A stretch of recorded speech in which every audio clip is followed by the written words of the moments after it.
सोनल ने बस चुपचाप हाँ में अपना सिर हिला दिया, मगर सोनल को ऐसे चुपचाप अपनी बात मानते देखकर उसे अब और ज्यादा इरिटेशन होने लगी थी। अमन ने तो कहा था कि अगर माफी ना मांगो तो लड़कियां हमेशा हमेशा के लिए अपने मन में खुन्नस पाल कर बैठ जाती हैं, मगर सोनल तो ऐसा कुछ कर ही नहीं रही थी।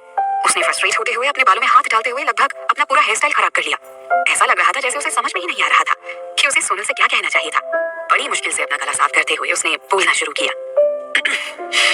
आज मिस्टर विमल रॉय ऑफिस आए थे, वो कॉन्ट्रैक्ट साइन करने। सिद्धार्थ ने थोड़ी हिचकिचाहट के साथ अपनी बात पूरी की, मगर सोनल ये सुनते ही एकदम से खुश हो गई। सच में? उसने किसी छोटी बच्ची की तरह मचलते हुए सिद्धार्थ की तरफ देखकर पूछा। सो उस कॉन्ट्रैक्ट के बदले अगर तुम्हें कुछ भी चाहिए तो मुझसे मांग सकती हो। कहते हुए वो कुछ सेकंड्स के लिए रुका और बोला, आई प्रॉमिस कि जो भी तुम आज मुझसे मांगोगी अगर उसे देना मेरे बस में हुआ तो मैं उसके लिए तुम्हें मना नहीं करूंगा। सिद्धार्थ ने मन ही मन डिसाइड कर लिया था, चाहे वो आज उसे लाखों रुपए के कपड़े, डिजाइनर बैग्स, शूज, ज्वेलरी, जो कुछ भी मांगेगी ना, वो सब वो उसे इसी वक्त खरीद कर देगा। अगर वो चाहेगी तो इन सारी चीजों से वो उसका पूरा रूम भी भर देगा, फिर तो वो डेफिनेटली खुश हो ही जाएगी। सोनल उसकी अचानक ये बात सुनकर एकदम से सरप्राइज हो गई। मगर मुझे कुछ नहीं चाहिए। क्या? सिद्धार्थ ने हैरानी से उसे ऊपर से नीचे तक देखते हुए पूछा।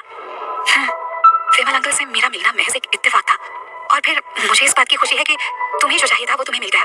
इससे अच्छी बात मेरे लिए और क्या हो सकती है सिद्धार्थ, कि मैं तुम्हारे कुछ काम आ सकी। सोनल ने मुस्कुराते हुए कहा। सिद्धार्थ एकदम से हैरान होकर सोनल की तरफ देखे जा रहा था। क्या है ये लड़की?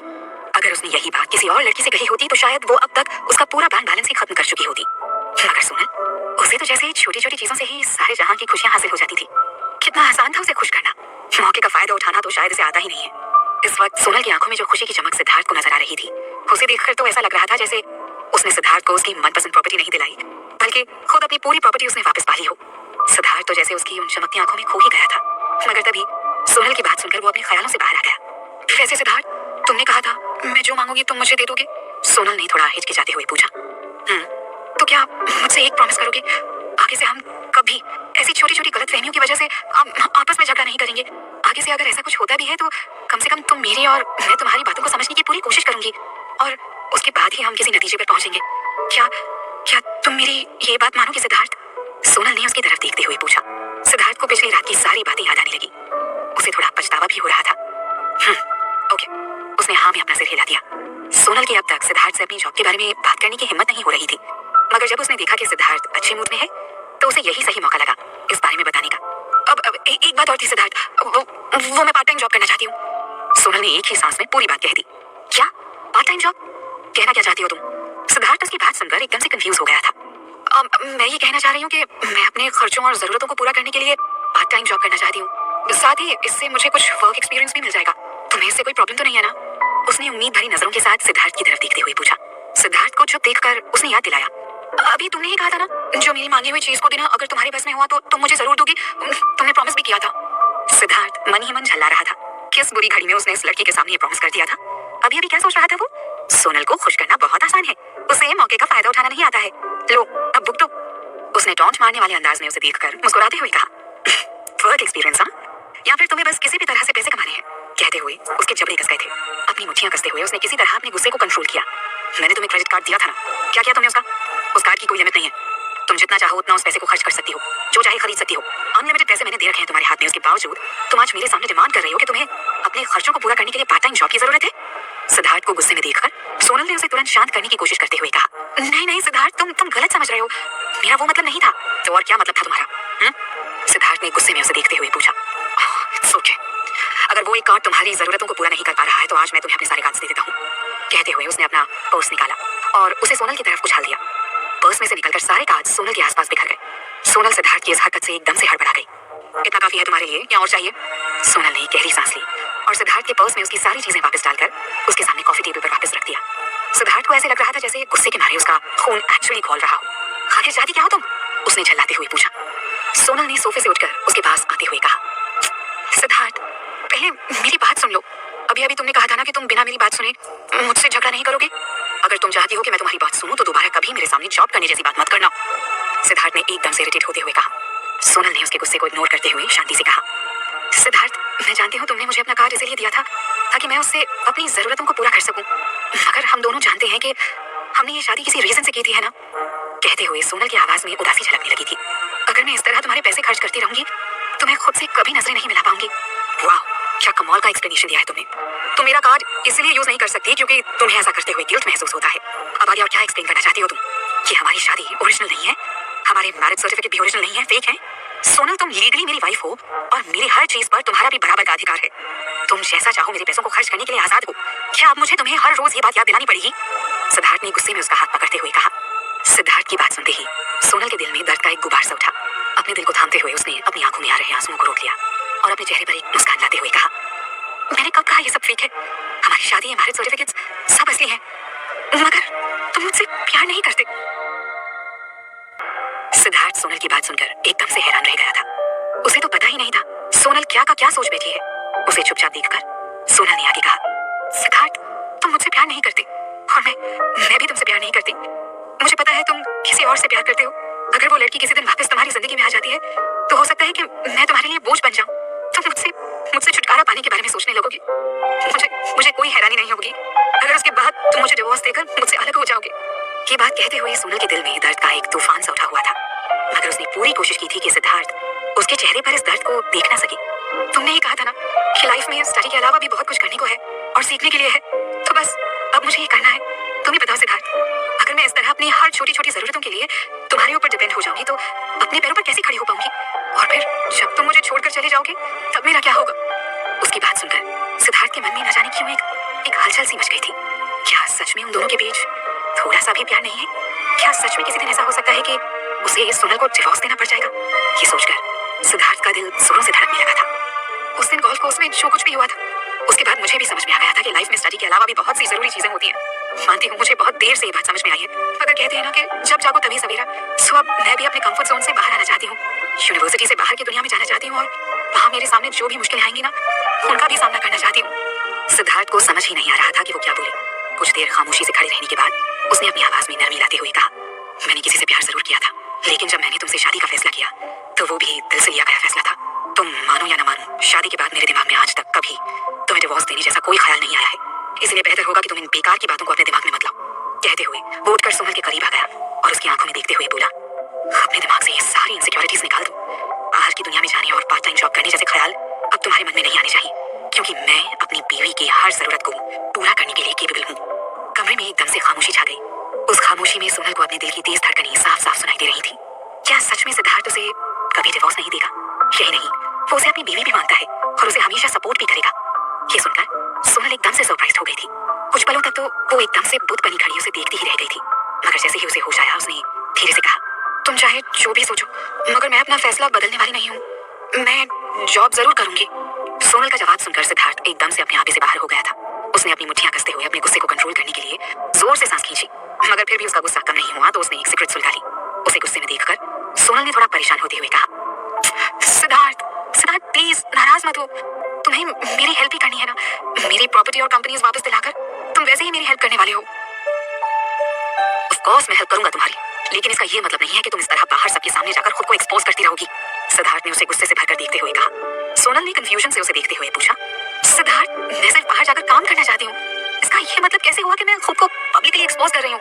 क्योंकि मैंने ऐसा कहा है। सिद्धार्थ ने अब थोड़ा इरिटेट होते हुए कहा, तुम्हारी बहन भी तो यही करती है ना, और इस बात को लेकर मैंने नमक से खानियों का मजाक उड़ाया था और अब तुम भी सेम काम करके मुझे सबके सामने शर्मिंदा करना चाहती हो। ये क्या कह रहे हो सिद्धार्थ तुम? और फिर पायल के काम को तुम मेरे साथ कैसे कंपेयर कर सकते हो? हाँ। सोनल ने गहरी सांस लेते हुए सिद्धार्थ को आराम से समझाने की कोशिश की। अच्छा चलो ठीक है, अगर मैं तुम्हारी बात मानकर कहीं नहीं जाती हूँ और कोई वर्क एक्सपीरियंस नहीं लेती हूँ, लेकिन फिर आगे क्या होगा? जब मेहता ग्रुप ऑफ कंपनीज के ऊपर तुम मेरा मालिकाना हक वापस दिलवा दोगे, अगर मुझे कोई काम करना ही नहीं आएगा तो क्या मैं अपनी कंपनी संभाल पाऊंगी? मेरे पेरेंट्स ने उस कंपनी को बनाने में अपनी पूरी जिंदगी लगा दी थी। अगर अभी से मैं कुछ जरूरी चीजों को सीखना शुरू कर दूं तो आगे चलकर मुझे कंपनी को संभालने का कुछ तो एक्सपीरियंस रहेगा। भले ही मैं उसे बहुत ज्यादा आगे ले जाने में सक्सेसफुल ना हो पाऊं, पर एटलीस्ट मुझे पता तो होगा कि मुझे काम कैसे करना है। सिद्धार्थ पर अब सोनल की बातों का असर होने लगा था। वो जो कुछ भी कह रही थी वो 100% सच था। सोनल ने अब उसका हाथ पकड़कर उसे हिलाते हुए कहा, सिद्धार्थ प्लीज सिद्धार्थ मान जाओ ना, please please please please please. अरे क्या कर रही हो सोनल, हाथ छोड़ो मेरा। सिद्धार्थ ने एकदम से हड़बड़ाते हुए कहा। सोनल ने उसका हाथ छोड़ तो दिया, मगर खुद अपने दोनों हाथों को जोड़कर उसके सामने रिक्वेस्ट करती हुई खड़ी हो गई। अपनी एड़ियों के बल बच्चों की तरह उछलते हुए उसने फिर से सिद्धार्थ को मनाने की कोशिश की। प्लीज सिद्धार्थ मान जाओ ना, तुम तो कितने अच्छे हो ना, सबसे अच्छे सबसे प्यारे हो। प्लीज मान जाओ ना सिद्धार्थ, प्लीज मान जाओ। उसके चेहरे के क्यूट एक्सप्रेशंस देखकर सिद्धार्थ के चेहरे पर भी एक मुस्कान आ गई थी। उसने हल्के से हंसते हुए उसकी तरफ देखकर पूछा, वैसे मैं कब अच्छा नहीं होता हूँ सोनल मेहता? हमेशा, तुम हमेशा सबसे अच्छी होती हो Siddharth, you are the best. Sonal ने एकदम से खुश होते हुए कहा। ओके, तुम बाहर जाकर काम करना चाहती हो ना? सिद्धार्थ ने अब अपना हाथ बांधकर टेबल से टेककर खड़े होते हुए पूछा। सोनल ने खुशी से उछलते हुए कहा। ओके, तो फिर एक काम करूं, कल से आकर मेरी कंपनी ज्वाइन कर लो। सिद्धार्थ ने उसे स्माइल देते हुए कहा। बस यही एक तरीका था सोनल को कहीं और जाकर जॉब करने से रोकने का। अगर वो कपूर इंडस्ट्रीज में आकर काम करेगी तो इस तरह पार्ट टाइम जॉब करने की उसकी जिद भी पूरी हो जाएगी और वो सिद्धार्थ के साथ सेफ भी रहेगी। अपने हिसाब से तो सिद्धार्थ ने सोनल की जिद पूरी करने का एकदम बेहतरीन तरीका खोज निकाला था, मगर इसे सुनकर एक ही पल में सोनल के चेहरे की सारी खुशी गायब हो गई। क्या? उसने एकदम शॉक्ड होते हुए सिद्धार्थ की तरफ देखा। क्या? अब क्या प्रॉब्लम है तुम्हें? सिद्धार्थ ने चिढ़ते हुए पूछा। तुम्हें पता भी है कपूर इंडस्ट्रीज में जॉब ले पाना कितना मुश्किल है। लोग मेरी कंपनी में काम करने के सपने देखते हैं और तुम्हें तो मैं इतनी आसानी से इतनी बड़ी अपॉर्चुनिटी दे रहा हूँ। अब तक मैंने अपने किसी रिलेटिव को अपनी कंपनी में केवल अपने रिश्तों की खातिर जॉब नहीं दी है, क्योंकि मैं यहाँ एक वर्किंग लेवल मेंटेन करना चाहता हूँ। मगर सिर्फ और सिर्फ तुम्हारे लिए मैं अपना ये रोल तोड़ने को भी तैयार हूँ। और तुम हो कि तुम्हें अभी भी नखरे दिखाने हैं? अब नहीं, वो बात नहीं है, सोनल ने थोड़ा हिचकिचाते हुए कहा। ओ, तुम्हारी कंपनी में कोई भी डिजाइनिंग डिपार्टमेंट नहीं है ना? मैं वहाँ क्या करूंगी? इट्स ओके, मेरा ऑफिस बहुत बड़ा है, तुम आराम से वहाँ काम कर सकती हो। मेरे साथ बैठकर जो तुम्हारे मन में आए वो ड्रॉ करती रहना। ये बात कहते हुए सिद्धार्थ को अपना वो स्केच याद आ गया जो सोनल ने बनाया था। उसने एक तिरछी मुस्कान के साथ सोनल को देखते हुए कहा, तुम चाहो तो मेरी तस्वीरें भी बना सकती हो, बस इतना ध्यान रखना कि उन तस्वीरों में मैं उतना ही हैंडसम लगूं जितना रियल लाइफ में दिखता हूँ। सोनल ने अब चिढ़ते हुए सिद्धार्थ की तरफ देखा और एक नकली हंसी हंसते हुए बोली, हाँ हाँ हाँ, वेरी फनी, ये सब करके मुझे कौन सा वर्क एक्सपीरियंस मिलने वाला है? सिद्धार्थ ने अब उसे डराने वाले अंदाज में अपनी आंखें सिकुड़ते हुए देखा। सोनल ने तुरंत हथियार डालते हुए कहा, देखो सिद्धार्थ, जो भी तुम मुझे करने को कह रहे हो वो कोई काम नहीं है। ये तो ऐसा लग रहा है जैसे तुम मुझे बस जबरदस्ती किसी तरह अपने ऑफिस में एडजस्ट करने की कोशिश कर रहे हो। मगर ये सब करने का क्या फायदा? मैं वहां रहकर कुछ भी नहीं सीख पाऊंगी। सोनल पूरी तरह गलत नहीं थी। सिद्धार्थ यही तो कर रहा था ताकि वो किसी तरह सोनल को बाहर जाकर काम करने से रोक सके। एक्सक्यूज मी, तुम्हारे सामने दुनिया का टॉप क्लास बिजनेसमैन खड़ा है जो एक्सट्रीमली टैलेंटेड है। आखिर दुनिया की ऐसी कौन सी चीज है जो तुम मुझसे नहीं सीख सकती हो? नहीं नहीं, अरे मेरा वो मतलब नहीं था सिद्धार्थ, सोनल ने एकदम से हड़बड़ाते हुए कहा। व्हाट आई मेंट वाज कि मैं डिजाइनिंग का कोर्स कर रही हूँ और तुम उस फील्ड से नहीं आते हो। तो क्या हुआ अगर डिजाइनिंग मेरी फील्ड नहीं है तो? सिद्धार्थ ने अपने दोनों हाथ अपनी पैंट की पॉकेट्स में डालते हुए खड़े होकर रूम में टहलते हुए एकदम से अकड़ कर जवाब दिया। तुम्हें क्या लगता है मुझे फैशन डिजाइनिंग के बारे में कुछ नहीं पता है? मैं तुमसे कहीं ज्यादा अच्छे स्केच और डिजाइन बना सकता हूँ। अब सोनल को रोना आ रहा था। कैसे कैसे सिद्धार्थ को समझाए वो? अगर वो उसे फैशन हब में काम नहीं करने देगा ना, तो भी वो कम से कम कपूर इंडस्ट्रीज में तो काम करने के लिए बिल्कुल तैयार नहीं थी। सोनल 100% श्योर थी कि सिद्धार्थ वहां उसे कोई काम नहीं करने देगा और इतने कंफर्टेबल माहौल में वो शायद ही कुछ भी सीख पाए। और फिर वो सोनल को केवल अपनी कंपनी में ही नहीं बल्कि अपने ऑफिस में काम करने के लिए रखना चाह रहा था। उसके ऐसा करने के बाद ना जाने लोग कितनी तरह की बातें उन दोनों के बारे में बनाने लगेंगे। आखिरकार सोनल को जब कोई दूसरा रास्ता नजर नहीं आया तो उसने अपनी आंखें बंद करते हुए गहरी सांस ली और अपने दिल को मजबूत करते हुए साफ साफ शब्दों में उसने सिद्धार्थ की तरफ देखकर कहा, देखो सिद्धार्थ, मैं तुम्हारे साथ तुम्हारी कंपनी में काम नहीं करने वाली हूँ। मैंने ऑलरेडी अपने लिए एक जॉब ढूंढ ली है और अब सिर्फ एक दिन काम करके मैं उस जॉब को नहीं छोड़ सकती। ऐसा करने से मेरी इमेज खराब हो जाएगी। सो आई एम सॉरी। सिद्धार्थ उसकी बात सुनकर एकदम से चौंक गया। जॉब? जैसे ही उसे पूरी बात समझ में आई ना, उसकी आंखें गुस्से से एकदम लाल हो गईं। उसके जबड़े और मुट्ठियां एकदम से कस गई थी। मगर अपनी आवाज को शांत रखने की कोशिश करते हुए उसने सोनल से पूछा, तो तुम ऑलरेडी अपने लिए जॉब खोज चुकी हो और आज इतनी देर से घर वापस आने की वजह भी यही थी कि तुम अपनी किसी फालतू सी जॉब में बिजी थी, राइट? सोनल उसके गुस्से को उसकी आवाज में महसूस कर सकती थी। अंदर से वो थोड़ा घबरा भी रही थी। उसने अपना सिर नीचे झुकाते हुए बस हाँ में सिर हिला दिया।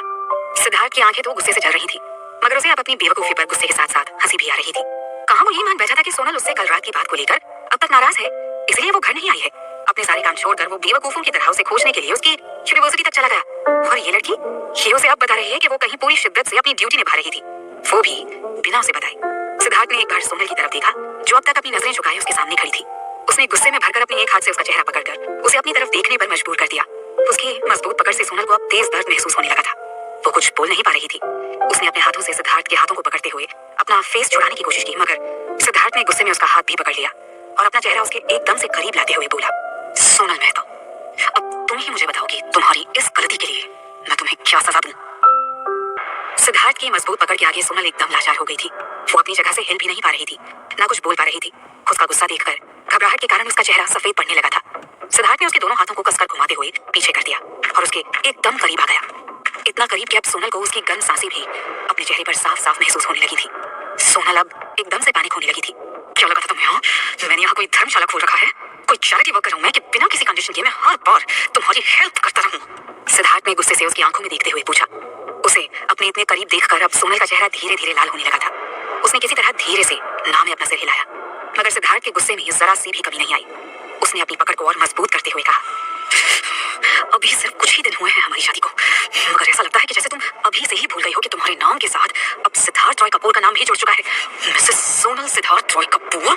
सोनल ने बेबसी में अपना सिर हिलाते हुए सिद्धार्थ को अपनी आंखों से ही छोड़ने का इशारा किया। मेरे बार बार याद दिलाने के बावजूद तुम भूल जाती हो कि तुम अब मेरी बीवी हो, तो क्यों ना आज मैं कुछ ऐसा करूं जिससे ये बात तुम अपने दिमाग से कभी ना निकाल पाओ? हाँ, ये कहते हुए सिद्धार्थ सोनल के इतने करीब आ गया था कि उनके नाक ऑलमोस्ट आपस में टच कर रहे थे। ऐसा करते हैं, एक लिप लॉक किस से शुरुआत करते हैं? सिद्धार्थ का इतना कहना था कि घबराहट के मारे सोनल की आंखें फैल गईं। उसका दिल इतनी तेजी से धड़कने लगा था जैसे अब उसके सीने को चीरता हुआ बाहर आ गिरेगा। उसने पूरी ताकत लगाते हुए कहा, नहीं नहीं नहीं प्लीज। सिद्धार्थ कुछ पलों तक उसकी तरफ देखता रहा, फिर उसे किस करने की बजाय उसने उसे सोफे पर धकेल दिया। सिद्धार्थ की पकड़ से आजाद होने के बाद कुछ पलों के लिए सोनल एकदम से ब्लैंक हो गई थी। उसके चेहरे में बुरी तरह दर्द हो रहा था। अपने गालों को हाथ से मसलते हुए उसने सिद्धार्थ की तरफ देखा। सिद्धार्थ ने झुककर उसकी तरफ देखते हुए सख्त आवाज में कहा, तुम कल सुबह जाकर ही अपनी जॉब क्विट करोगी? सोनल ने अपनी नजरें दूसरी तरफ घुमाते हुए मजबूत आवाज में कहा, मैं ऐसा कुछ नहीं करने वाली हूँ। जो जॉब मैंने अपने लिए चुनी है वो मेरी स्टडीज के साथ परफेक्टली मैच होती है, इसलिए तुम चाहे जो भी कह लो, मैं अब ये जॉब नहीं छोड़ने वाली हूँ।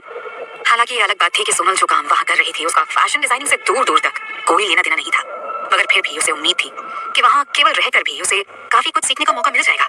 वैसे भी कोई इंसान एक ही दिन में कुछ नहीं सीखता, उसके लिए लगातार मेहनत करनी पड़ती है और वो मेहनत से कभी पीछे नहीं हटेगी। अपनी मेहनत की बदौलत धीरे धीरे वो उस पोजीशन को हासिल कर ही लेगी जिसके लिए उसने फैशन हब में काम करना एक्सेप्ट किया था। सिद्धार्थ को ऐसा महसूस हो रहा था जैसे उसका खून खौल रहा हो। न जाने कैसे उसने खुद को सोनल का गला दबाने से रोका हुआ था, ये उसे खुद भी मालूम नहीं था। तो तुम ये जॉब नहीं छोड़ने वाली हो? सिद्धार्थ ने एकदम से गुस्से में दांत पीसते हुए पूछा।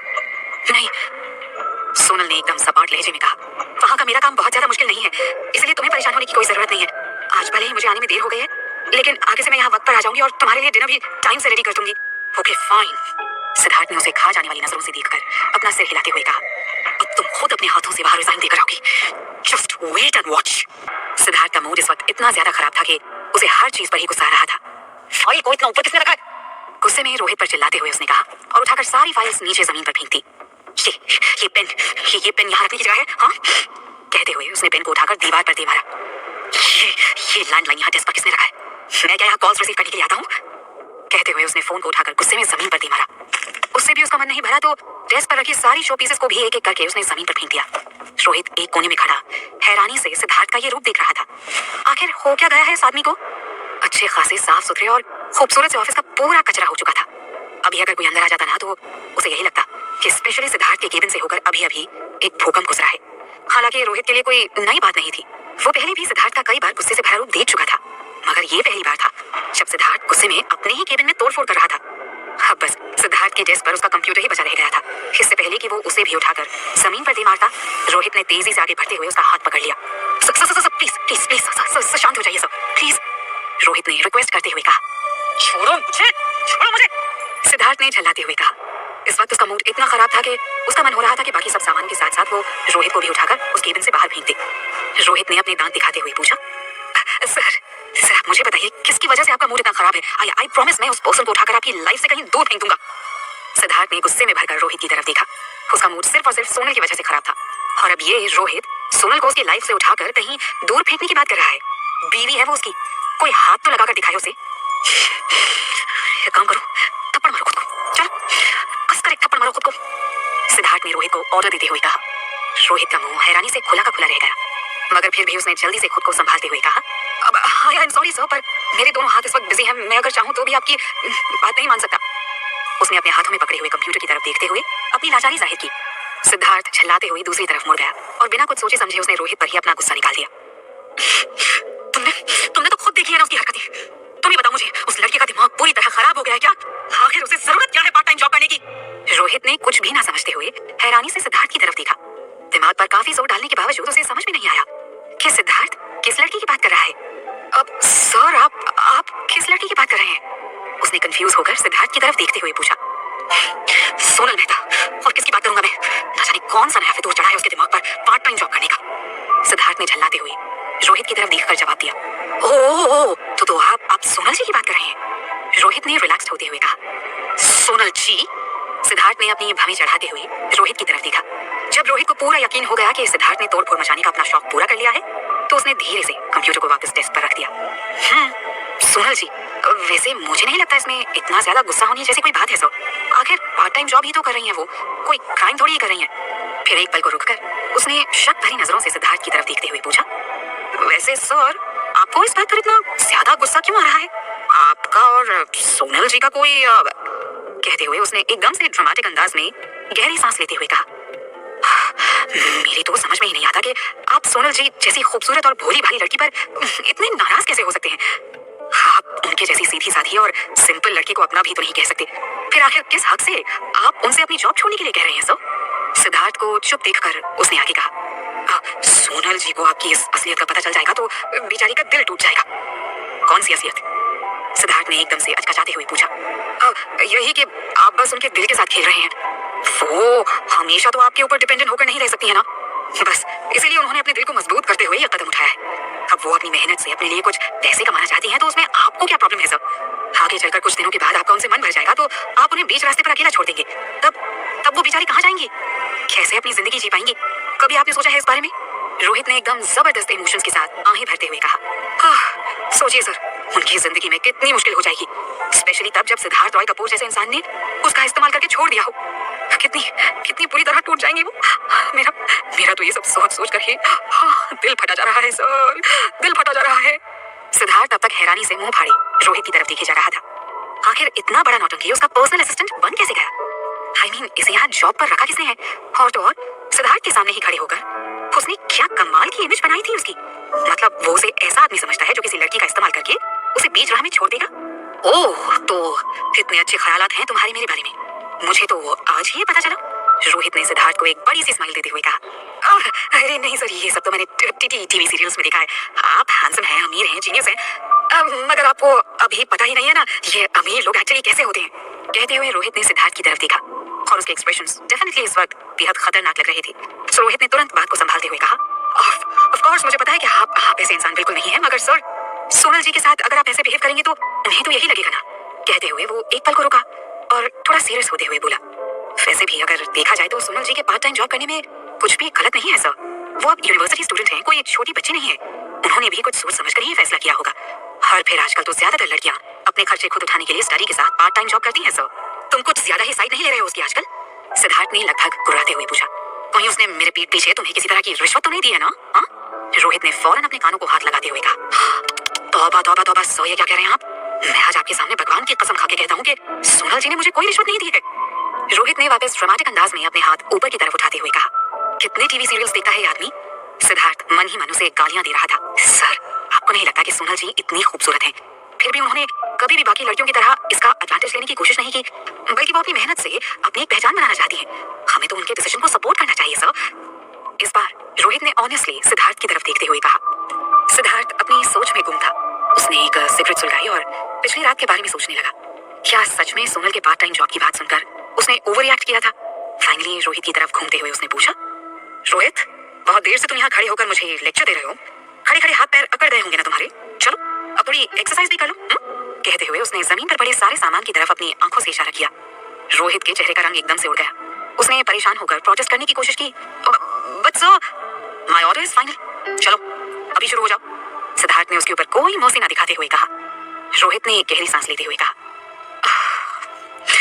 ओके फाइन सर, अब आपने ऑर्डर दिया है, मानना तो पड़ेगा ही। मन ही मन उड़ते हुए वो सिद्धार्थ के फैलाए हुए कचरे की सफाई में लग गया।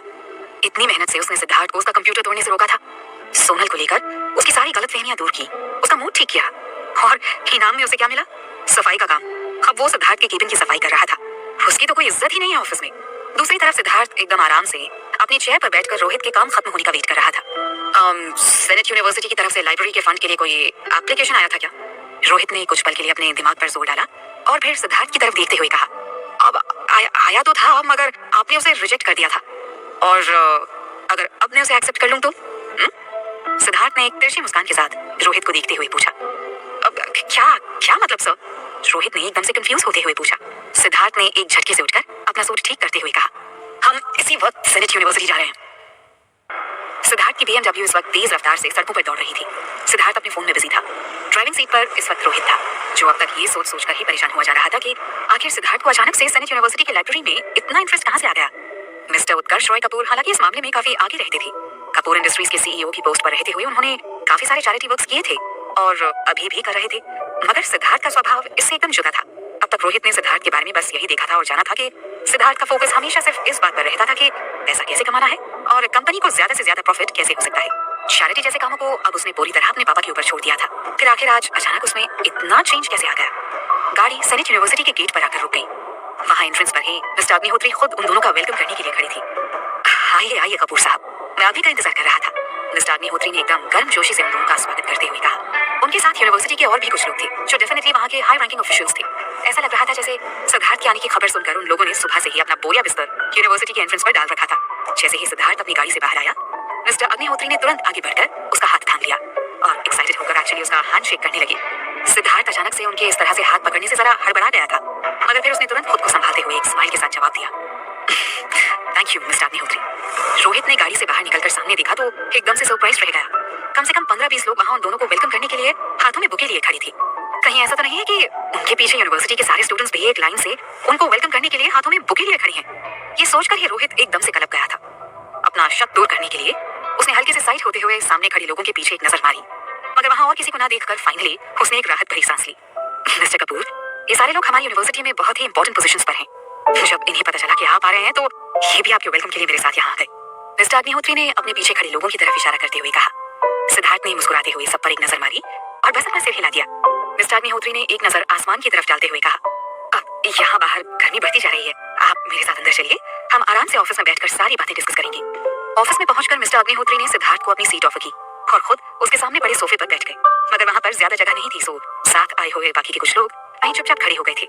उनमें से ज्यादातर लोग उम्र में सिद्धार्थ से कई गुना बड़े थे, मगर फिर भी वो पूरे रिस्पेक्ट के साथ उसके सामने खड़े रहे। सिद्धार्थ को इन सबकी आदत थी, सो उसने ज्यादा ध्यान नहीं दिया और पूरी शालीनता के साथ चेयर पर बैठकर एक नजर उसने पूरे ऑफिस पर डाली। उसकी दाईं तरफ की दीवार पर बहुत सारे स्टूडेंट्स की फोटोग्राफ्स लगी हुई थी। जाहिर है वो सभी सेनेट यूनिवर्सिटी के बेस्ट स्टूडेंट्स थे। उनके फोटो के साथ उनके नाम और उनकी अचीवमेंट्स भी वहीं लिखी हुई थी। उसने एक नजर उन तस्वीरों पर डाली और जैसे कि उसे उम्मीद थी, उन तस्वीरों के बीच उसे सोनल की तस्वीर भी दिखाई दी गई। सोनल की तस्वीर पर नजर पड़ते ही सिद्धार्थ के चेहरे पर एक मुस्कान आ गई। मन ही मन उसने सोचा, चलो कहीं तो अच्छा काम कर रही है ये लड़की, एटलीस्ट मेरा नाम तो खराब नहीं करेगी। ये तस्वीर शायद 2 साल पुरानी थी। सोनल ने इसमें एक व्हाइट कलर का सलवार कमीज पहन रखा था और रिबन के साथ 2 चोटियां भी बना रखी थी। सामने की तरफ देखकर मुस्कुराते हुए वो एकदम से किसी प्यारी सी मासूम बच्ची के जैसे लग रही थी। मिस्टर अग्निहोत्री ने जब सिद्धार्थ को उन तस्वीरों की तरफ देखते हुए देखा तो तुरंत उनके चेहरे पर एक स्माइल आ गई। उन्होंने थोड़ा प्राउड फील करते हुए कहा, ये हमारी यूनिवर्सिटी के बेस्ट स्टूडेंट्स हैं। कहते हुए वो उन तस्वीरों के पास जाकर खड़ी हो गए। उन्होंने सबसे पहली तस्वीर की तरफ इशारा करते हुए कहा, इसे देख रहे हैं मिस्टर कपूर, ये अपने टाइम में हमारी यूनिवर्सिटी का बेस्ट स्टूडेंट हुआ करता था। फिलहाल ये सीएम के पर्सनल एडवाइजर्स की टीम में शामिल है। और इस स्टूडेंट को देख रहे हैं मिस्टर कपूर, कि आज इंडिया का टॉप लॉयर है। अपने पूरे करियर में एक भी केस नहीं गंवाया है इसने। सिद्धार्थ ने थोड़ी दिलचस्पी दिखाते हुए अपना सिर हिलाया, मगर इससे पहले कि मिस्टर अग्निहोत्री किसी और स्टूडेंट के बारे में बताते, उसने डायरेक्टली सोनल की तस्वीर की तरफ इशारा करते हुए पूछा, और ये कौन है? रोहित की नजर जब उस तस्वीर पर पड़ी जिसकी तरफ सिद्धार्थ ने अपनी फिंगर से पॉइंट किया हुआ था, तो उसका तो जैसे दिमाग घूम गया। फटी की फटी निगाहों से वो कभी उस तस्वीर को तो कभी सिद्धार्थ को देखे जा रहा था। भले ही तस्वीर 2 साल पुरानी थी, मगर रोहित ने भी देखते ही सोनल को पहचान लिया था। जी जी मिस्टर कपूर, मैं वहीं आने वाला था। मिस्टर अग्निहोत्री ने तुरंत सोनल की तस्वीर की तरफ देखते हुए कहा, As you can see, ऊपर वाले ने इस लड़की को न केवल खूबसूरत बनाया है बल्कि साथ ही इसे बहुत शार्प ब्रेन भी दिया है। यहाँ के एंट्रेंस टेस्ट में इसने पूरे इंडिया में फर्स्ट पोजीशन ली थी। तब से लेकर अब तक इसने हमेशा स्टडीज में अच्छा परफॉर्म किया है और अपने इसी परफॉर्मेंस के दम पर ही ये हर साल स्कॉलरशिप भी लेती आ रही है। सिद्धार्थ के चेहरे पर एक मुस्कान फैल गई थी, मगर तभी उसकी नजर मिस्टर अग्निहोत्री के ऊपर पड़ी, जो अब तक सोनल की तस्वीर को घूरे जा रही थी। उनकी नजरों को देखकर सिद्धार्थ के दिमाग में न जाने क्यों हजारों सुइयां एक साथ चुभने लगी थी। और फिर क्या कहा था उन्होंने अभी अभी? ऊपर वाले ने इस लड़की को बहुत खूबसूरत बनाया है। अचानक से सिद्धार्थ इमेजिन करने लगा कि मिस्टर अग्निहोत्री हर रोज ऑफिस आने के बाद सोनल की तस्वीर को ऐसे ही देखते रहते हैं। ये सोचकर ही उसे जैसे झटका सा लगा। उसकी मुट्ठियां एकदम से कस गईं और उसने एक ही पल में डिसाइड कर लिया, नहीं, इस फोटो को तो वो यहाँ किसी कीमत पर नहीं रहने देगा। खून का एक घूंट पीते हुए सिद्धार्थ ने अपने इमोशंस और गुस्से को उठाकर दूसरी साइड रखा और फिलहाल उस बात पर फोकस किया जिसके लिए वो यहाँ तक आया था। मिस्टर अग्निहोत्री, क्यों ना अब हम इन्वेस्टमेंट और लाइब्रेरी के कंस्ट्रक्शन से जुड़ी बातों पर कुछ डिस्कस कर लें? सिद्धार्थ ने अपना गला साफ करते हुए उनका ध्यान अपनी तरफ खींचा। मिस्टर अग्निहोत्री तो उसे अपने और भी स्टूडेंट्स के अचीवमेंट्स गिनवाना चाहते थे, मगर सिद्धार्थ की बात सुनकर तुरंत खुश होते हुए वापस आकर सोफे पर बैठ गए। ऑफ कोर्स मिस्टर कपूर, मैंने डिजिटलाइज्ड लाइब्रेरी से जुड़ी जो भी इंफॉर्मेशन कलेक्ट की है, क्या आप उन्हें एक बार देखना चाहेंगे? वैसे तो मैंने काफी कुछ आपको अपनी एप्लीकेशन वाली फाइल के साथ ही भेज दिया था, मगर अब इन कुछ दिनों में मैंने इस बारे में और भी अच्छी बातें खोज निकाली हैं। श्योर। मिस्टर अग्निहोत्री का ध्यान सोनल के फोटो पर से हटने के बाद सिद्धार्थ ने फाइनली राहत की सांस ली थी। ये देखिए मिस्टर कपूर, इसमें आपको हमारे करंट सिचुएशन से रिलेटेड पूरा डेटा मिल जाएगा। हमारी जो भी नीड्स हैं उन पर फोकस करते हुए मैंने एक रफ बजट भी तैयार किया है। कहते हुए मिस्टर अग्निहोत्री ने एक फाइल सिद्धार्थ की तरफ बढ़ा दी। सिद्धार्थ ने एक नजर फाइल में पड़े डॉक्यूमेंट्स पर डाली और उसे सामने पड़े टेबल पर पटक दिया।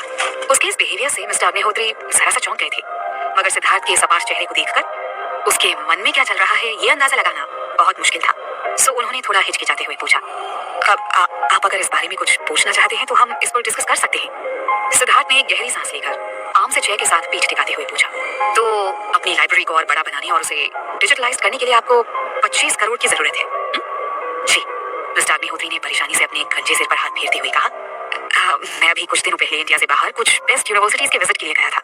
वहां जाकर मैंने महसूस किया कि हमारी लाइब्रेरी उनके सामने तो कुछ भी नहीं है। जो फैसिलिटीज और जिस लेवल की बुक्स वहां अवेलेबल हैं, उस मामले में हम अब भी बहुत पीछे हैं। सो मैंने फैसला किया कि मैं यहाँ इंडिया में भी अपनी यूनिवर्सिटी के बच्चों को वो सारी फैसिलिटीज अवेलेबल करवाऊंगा, और इनमें कम से कम 25 करोड़ तो लग ही जाएंगे। मिस्टर अग्निहोत्री ने सिद्धार्थ के सामने ये जाहिर करने में कोई कसर नहीं छोड़ी कि इन सब में पर्सनली उनका कोई फायदा नहीं है। वो ये सब सिर्फ स्टूडेंट्स की भलाई के लिए करना चाहते हैं। सो अपनी बात को और मजबूत करने के लिए उन्होंने आगे कहा, मैंने इसके लिए गवर्नमेंट से भी मदद के लिए गुजारिश की थी, मगर इस काम में आने वाले खर्च को देखते हुए सरकार ने मेरी मांग को ठुकरा दिया। इसीलिए मुझे प्राइवेट कंपनीज की मदद लेनी पड़ रही है।